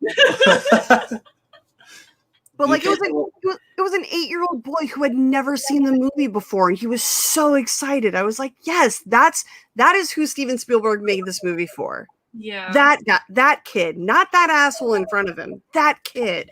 Do you think that little kid knew about the do you think he saw us? Do you think he saw it? He was laughing at that joke so hard. I probably would have hugged him. I know. I literally wanted to be like, do you want some popcorn? Like our future child. Absolutely. I was just like, this is it was literally like, if I had sat next to anybody else, I would have enjoyed the movie. I wouldn't have enjoyed the experience nearly as much if I had sat next to anybody else. But that kid was so great. Like, I really hope that mom understands like how much that was fantastic, like how great that was. Oh, it just made me so angry. That guy was such an asshole. There's always got to be one. There's always that one dude. Oh, really? I watched Black Panther with a very vocal crowd, and it was the best vocal crowd. Because you know how sometimes there are those people that like talk during movies because they think they're funny. Yeah, and then you're in happens a lot in horror movies. And then you're in those, but every now and then you're in those crowds with somebody who is actually funny. Yeah, that's and they don't the funny guy. And they don't actually say anything like too terribly loud, but like just the people around them hear it, and it like is hilarious. That shit makes me laugh so hard. Well, I've to learn this. My favorite theater experience was the first Avengers, and I'll always remember it because it's not something you can really recreate. But it was the first time the Avengers came together, and it was right before. It's when the title card was coming, but it wasn't there yet. And I just shouted Avengers, and then everyone shouted back Assemble, and I just like sat there crying. I was like, okay, like these are my family. I saw the first Avengers on my prom night because my prom happened to fall on the premiere. And so I texted my date and I was like, hey, I'm going to see the midnight premiere of Avengers. You can come with me or not, but that's where I will be. And he was like, well, of course. So we went to the theater in our prom outfits and watched the midnight premiere because what was the alternative? Waiting? Gross. I mean, I kind of am insanely jealous of that because my friends and I would always. So we used to get discounts at places that we went to for prom dinners because we were there for prom, and so we would just randomly dress up in our prom dresses and like during prom season, like go to really fancy restaurants and be like, we're on our way to prom, and they'd give us a discount. Because we were shady like that. We literally drove up. Hilarious. We literally drove up to San Francisco like 3 or 4 times to go to Bubba Gump's shrimp company. I'm not joking. That's one of the most clever and funny scams I've ever It heard of. is. It's pretty great. Well, we continued that later with wedding dress shopping while my friends and I were college age. We would buy engagement rings from Claire's. And we would take turns being the bride so we could get free champagne and go try on wedding dresses for the day. That is extravagant. That's amazing. We know how to have fun on the cheap. What could I say? You guys are like the female equivalent of Dirty Rotten Scoundrels. What's that movie that just came out with like Rebel Wilson and Anne Hathaway, The Hustlers. Oh yeah. Yeah. Is that your life story? I mean, I love being compared to Rebel Wilson because she's fucking amazing and funny, but no, that movie was straight trash. Yeah, I am a straight scammer. I'm not a scammer, but you know, I do what I need to do. We had fun. Nobody got hurt. We would always go on a date that they were really slow. We never like took away from business that they could have gotten. Like we would go to the wedding, we would go to like the dress shopping on like a Tuesday when nobody had appointments. It's fine. Actually, I don't have a lot of room to talk because like I had the parents that like after we got out of the movie, they're like, well, this was overpriced, so we're gonna walk into another one. You did? Yeah, it wasn't me. It was like my mom would actually be the ones like, well, let's see the second half of this movie. And I was like, okay. That is the most on-brand thing I've ever heard. Listen to the same lady that knew that foxes were my favorite animals. So when we went to the zoo and there was a sleeping fox, she threw pebbles at it. See, my mom would never like. We would never theater hop. We would never go moonlighting. But she would bring in like the world's biggest tote bag with like pre-popped popcorn in Ziploc bags and like snacks. See, you got like a 5-course meal in her tote bag. The theater was where my dad splurged a little bit because, like, you know, he was a very frugal man. But like Frugal rock. he had such a love for the movies that when we went as a family, like that's where he would splurge, and he would be like, well, we can't watch a movie without popcorn, and we can't watch the movie without like a drink and treats. And so I don't know, that's probably why I love it so much. It's because Dad loved it so much. Yeah, I have a sister who's 2 years older than me who worked at a movie theater just like less than 2 miles from where I live right now. And she opened the theater. And then when I was 15 and finally able to work legally, I worked there as well. So like we had like 9 years worth of employment at AMC of free movies. And like my dad and stepmom took full advantage of that. Also, the managers at my place like really loved my dad because everybody loved my dad. So like he would just walk in even when we weren't working there and just like walk up to guest services and be like, yeah, I'm gonna go see a movie. They're like, okay, Dad, like no problem, just sign here. Okay, cool, bye. That was the same thing with my family. We had like an AMC dynasty. It started with my older brother and then my older sister, and then she became a manager, and then my younger sister worked there, and now she's still a manager. And then I worked there for a while. We all had to take a turn. Yeah. I mean, it's kind of like a rite of passage. It was so great. I actually transferred. I was an administrative assistant at the Saratoga 14, and I transferred when I moved down to LA when I was like 20. And they were like, well, we don't have like a managerial position for you, so we'll just put you wherever. And I'm like, great, you're going to put me in the box office because you want me in the box office because I'm smart and I know what the fuck I'm doing. You can also leave me there for like 9 hours unattended and I'm still going to be fine. But like, I didn't realize how many like famous people lived in the area. Oh. And so like every Wednesday, it was like an ongoing joke. I realized very quickly that Will Friedle would come in every Wednesday for the first showing. And if you don't know who Will Friedle is, he was Eric Matthews on Boy Meets World. Yeah. Who I had a massive crush on growing up. Did you shoot your shot? Oh yeah, I did. Are you kidding me? There was nobody there on Wednesday matinees. Are you kidding me? There's nobody there but me and Eric. And so Will would show up, and I remember the first time he came in, I like recognized him, and I was like, "Aren't you?" And he's like, "Yeah." And I'm like, "That's cool, dude. Like, I totally had a crush on you like 10 years ago." And he's like, 10 years ago. And I'm like, don't push your luck. Here's your ticket. Get out of here. So like I would like casually flirt over like months and months and months of this. And so like finally I was just like, you realize that we're dating, right? I'm just not on the dates with you. And he just laughed so hard. You're like, we're in a very committed relationship. And I'm like, I don't think you understand. I'm like, I don't think you understand this, but like we're dating. Like, I know what movie, like I anticipate what movie you're going to go see, and I make sure I go to the screening the night before so that we can talk about it when you come. And he would show up like earlier and earlier each week and then just like stand there and talk with me. And I'm like, we're dating. Like, this is what dating is. Like, we may not see the movie together. Waiting for your proposal, right? Right? Just I got him to do a feenie for me, and I thought I was pregnant for like a good 2 weeks. That's all it takes. Although I will say so I ran into him weekly. Michael Clark Duncan, I headbutted his sternum. What? I was training ushers, and a movie had gotten out. And I didn't think anybody was in there. So I was leading this like train of like 15-year-old kids into the theater to like an 8-foot brick wall.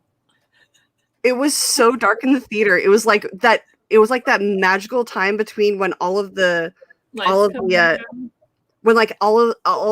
trailer or everything had like run out and it was still dark before the lights came on, and I could not see him in the dark. And I like was talking over my shoulder and turned over and like smacked my forehead into his sternum, and he like held me and was like, "Whoa there, little lady." And I was like, that's a deep, deep, deep voice. I feel like holy crap.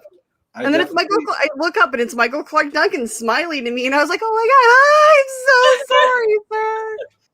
I think I would have had to probably question my sexuality if I bumped into Michael Clark Duncan at that point.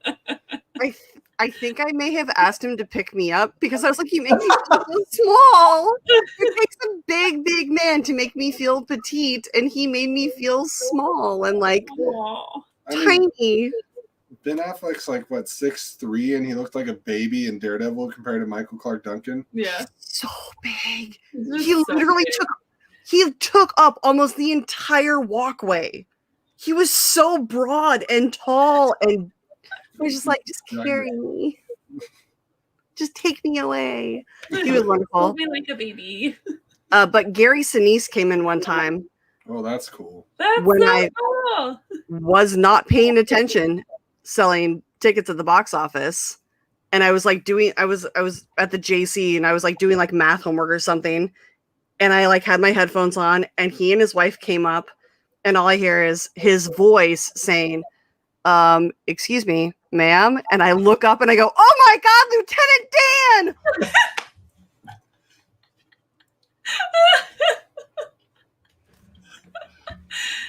Sir, I am so sorry. And like in the meantime, his wife walked like 10 feet away, was doubled over laughing, and I was just like, "Sir, I'm so sorry. I will comp your tickets. I'm so sorry." And he's like, no, it's fine. And his wife just walked up and she was like, "I fucking told you." And I was like, You need to have all the poppers ready and stuff and celebrate New Year's. I was mortified. It was like the most knee-jerk reaction I've ever had in my life. And I was just like, "Sir, I am so sorry." She is crying, laughing. She's like, "This is the best." No, and he's like, no. He insisted on paying, and so he handed me his credit card, but it was unsigned, so I had to ask for his ID. And I was like, "Sir, I'm so sorry. I legally have to ask for your ID. Like, I'm not gonna like. I promise I'm not gonna like stalk you." And she's like, like tears are streaming down her face, laughing. I'm like, "Ma'am, I am so sorry, so sorry." I 100% did. I screamed it into the microphone. There was nobody there, thank God. But yeah, I screamed Lieutenant Dan at Gary Sinise. That's incredible. I mean, would any of us have done any less? I think the only Probably difference not. is I might have just like looked like a fish out of water. Up. I love you. I like when you shot what's the mouse movie? Wait, nope. Hang on. Help me help you. It'll come back to me. I can't think of the actor right now. Are you thinking about the Green Mile with Michael Clark Duncan? I like when you shot John Malkovich. That was cool. I wish John Malkovich would have shown up. Oh God, that would have been so crazy. What would you even do with him? I feel like the energy would be overwhelming. I feel like John Malkovich is just so weird that you can't like joke around with him. He would scare me. Yeah.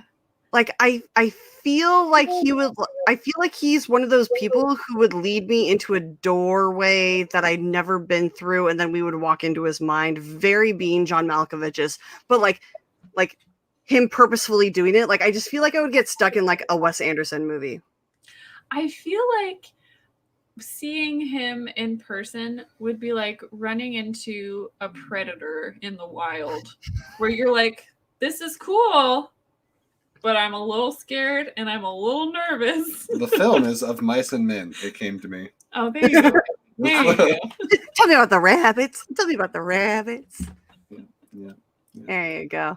I feel like Malkovich would like dry face with no emotion tell you a joke, and you'd be like, "Haha." He's like, "It's not funny." He would tell you a story, it'd be super hilarious, and he wouldn't be joking. Do you know what would be, I think, the strangest combo is if you had John Malkovich and like Jeff Goldblum in the same room, what would happen? I would just like My uterus would explode. What would happen? I feel like Malkovich wouldn't know what to do with Goldblum.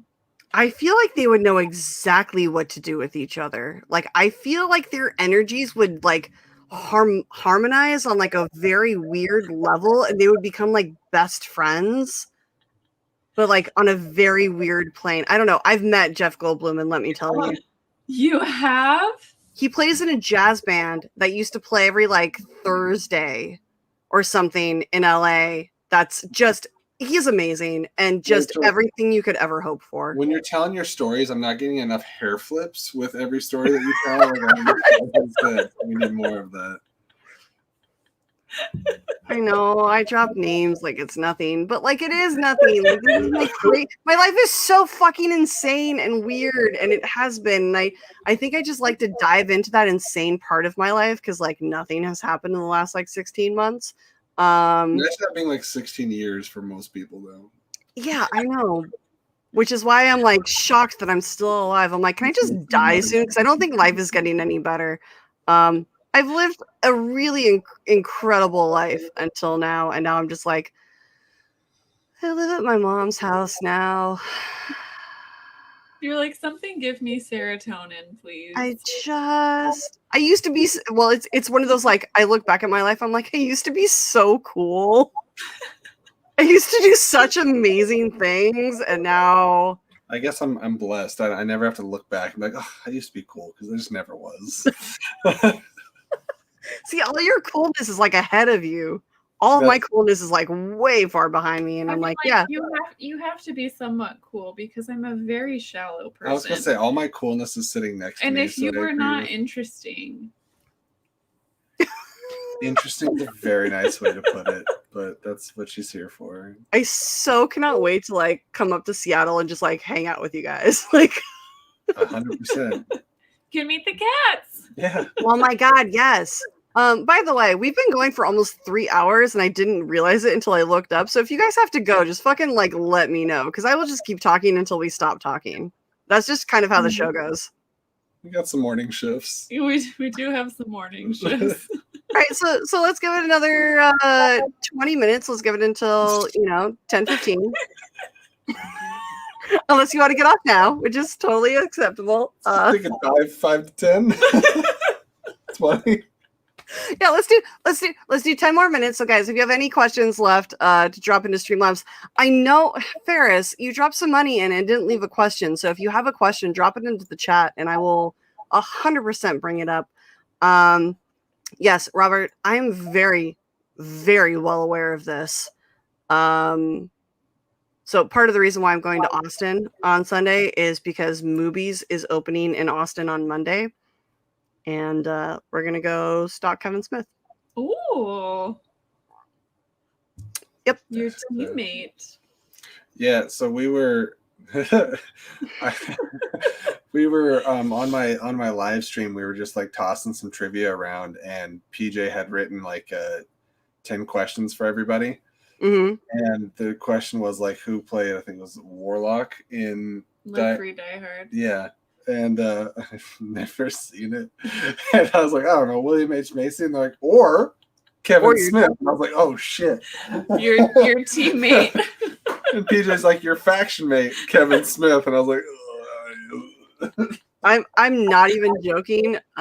When the whole like free agency thing was happening, and I was like, look, I love the Den. I love Kate more than most anything else in my life. But the only team I would ever leave the Den for is the Mercs, just for Kevin Smith. Like, there's a lot of chaos on this faction, and I'm here for it every day. Yeah. There's I think every faction is just kind of like a clusterfuck of like opinions and personalities and just like so much fun. And clusterfuck does not mean a bad thing. Clusterfuck is just chaos. There's a lot of different personalities and age groups and backgrounds and stuff on the Mercs. But I would not be doing my job if I didn't plug that tomorrow is Damon Demolanta 2, right? Well, it's not just that. It's, Gubbins versus Radis. That that's opening it. Is it Radish or Radish? I don't know who the fuck this kid is. It depends on who's talking about him, but that I is don't- Triple R, the Rager Rick Radis of the Finstock Exchange. Triple R? What a wild bunch they've collected. Yeah, that's the nicest way to fucking refer to the Finstock Exchange. The Finstock Exchange is if you like took the Goonies and dropped them on their head. No. They're weirder than that. There's not enough misogyny in that. Hey, my good friend Taylor Robinson, being the only girl on that team, might resent or there are 2 females on that team. There was another one drafted right after her because they had to get females on that team. But you know, they were both post draft, right? Yeah. Yeah, way to go. They were 11 and 12. As somebody who was drafted 12th, I can say this. But also, like everybody knows, I love Thomas. I love Tom as a human being. He's well, I say human being. I don't really know if that's exactly what he is because he's Tom, but he's a great friend. I adore him. Gucci, on the other hand, Gucci's a douche nozzle. Well, I did not know a ton about the Schmodown, and I was watching the draft, and I texted Jesse, and I was like, not this guy. He creeps me the F out. Not this guy. She's like, nay, veto. The vibes, they're not good. I just can't believe I got compared to Bibiani in the same sentence on draft night. So that was bold statement. I mean, take it and run with it. Yeah, dude, Kim Taylor did show up during Free for All. I will say that she's pretty fantastic. I'm actually I'm gonna try and get her on the show at some point because I feel like she'll have a lot to say. But she's also in London, so okay. Am I right when Camp Chef says he's our Dan Bilzerian? Is that Big Mouth? Is that the dad? Is that Jay's dad?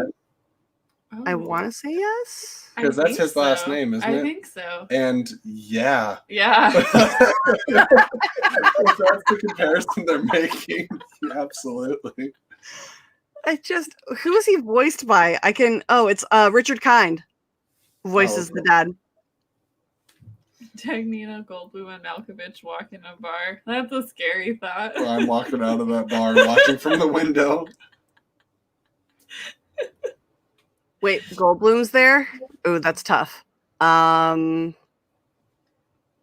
Goldblum is one of the sexiest human beings I've ever met in my entire life. I'm not joking. This man just he just oozes sex appeal. He's so smooth and just like to me. I guarantee 2/3 of these people are not wearing a shirt or they're just wearing a jacket. Yeah. No, because that's Jeff really likes his really classy button downs. Yeah. With Jeff very, will definitely be clothed.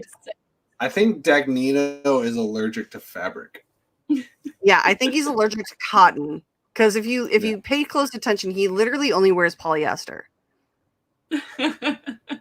Cotton allergy is not to be with. Pretty sure Tom can't spell polyester. Oh, to be fair, I can't spell polyester. It's fine. Prove it. Married because somebody has to have a brain.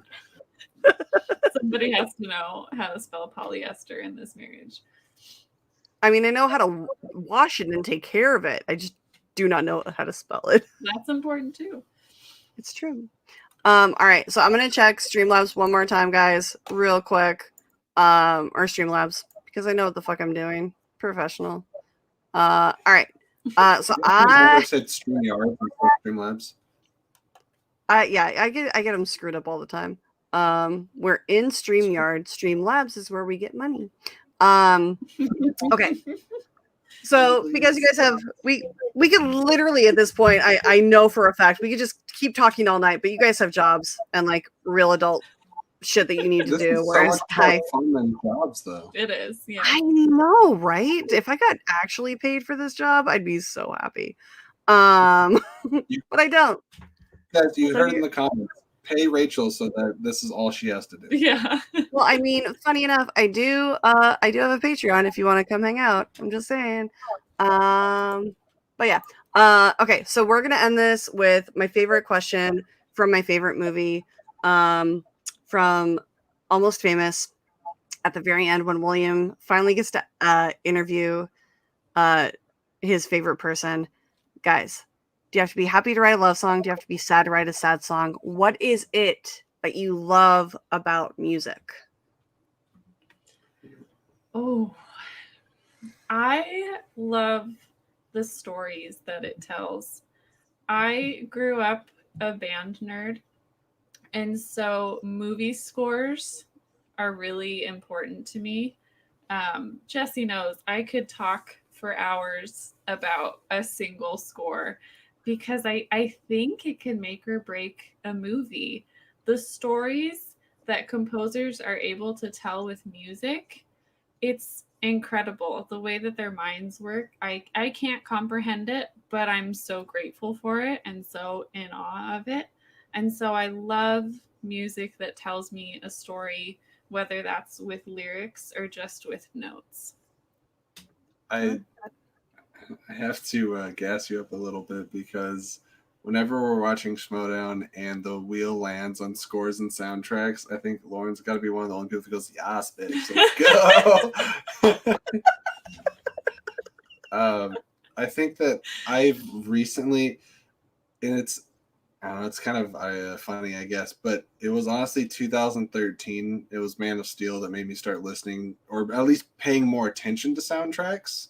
And then from then on, now it's like, now I like getting familiar with composers. I like looking to go into their work. I like making composer playlists on Apple Music and stuff. And I'll go, obviously, to things older in 2013, but that was the first time where I really felt something from a score, besides, the obvious John Williams stuff. But outside of that, I like that there's so many different unique sounds with music, and you can feel a certain way, like, with, you can get Weezer and stuff and just feel like some upbeat summertime vibes, or you can be like, you know what, I just want to drive down the freeway and have Disturbed cranked up and just bang what little hair I have while listening to some metal, or a System of a Down, or just something that lets me kind of like scream along with it, or then I'll like not tell anybody and listen to Rascal Flatts for a few minutes. And so That is a highway. it's not that song. But it is a road song. It's God Bless the Broken Road. I think it's a good one. Yeah. So. It's a good one, yeah. I love that. And then sometimes I just listen to Hamilton 3 times through. So it's just, I like all the different things you can get from music. Fucking masochist. Sorry, that second act just like destroys me on Hamilton. Well, I love that so much. I'm so glad to have gotten to like get to know you guys. I feel like we are now friends, and I am gonna come up and visit, and we're just gonna drink and hang out for days because so much fun. And Daisy, It's just like a comedy club. We just went full circle. Thanks for closing. gotta bring it back. All right. Well, why don't you guys? Thank you so much for coming on. I had so much fun getting to know you guys and hanging out. Why don't you tell the kids where they can find you, what you have coming up, and things to check out, and all that fun stuff. That's all you. Well, for anyone that hasn't watched the entire stream, I did bring up that I'm doing an appreciation stream Saturday, tentatively at 1 p.m. We'll see who shows up there. That's really just going to be a hangout and a thank you for everyone that donated and that was involved last weekend with our huge stream that we had. That was incredible, overwhelmed. You can find me, and I guess now sometimes us, on the Flick and Reel channel, and that is spelled Flick, F-L-I-C-K, and then hyphen, what do you call it? As a dash. I guess you call it dash, right? I'm going to stop saying hyphen.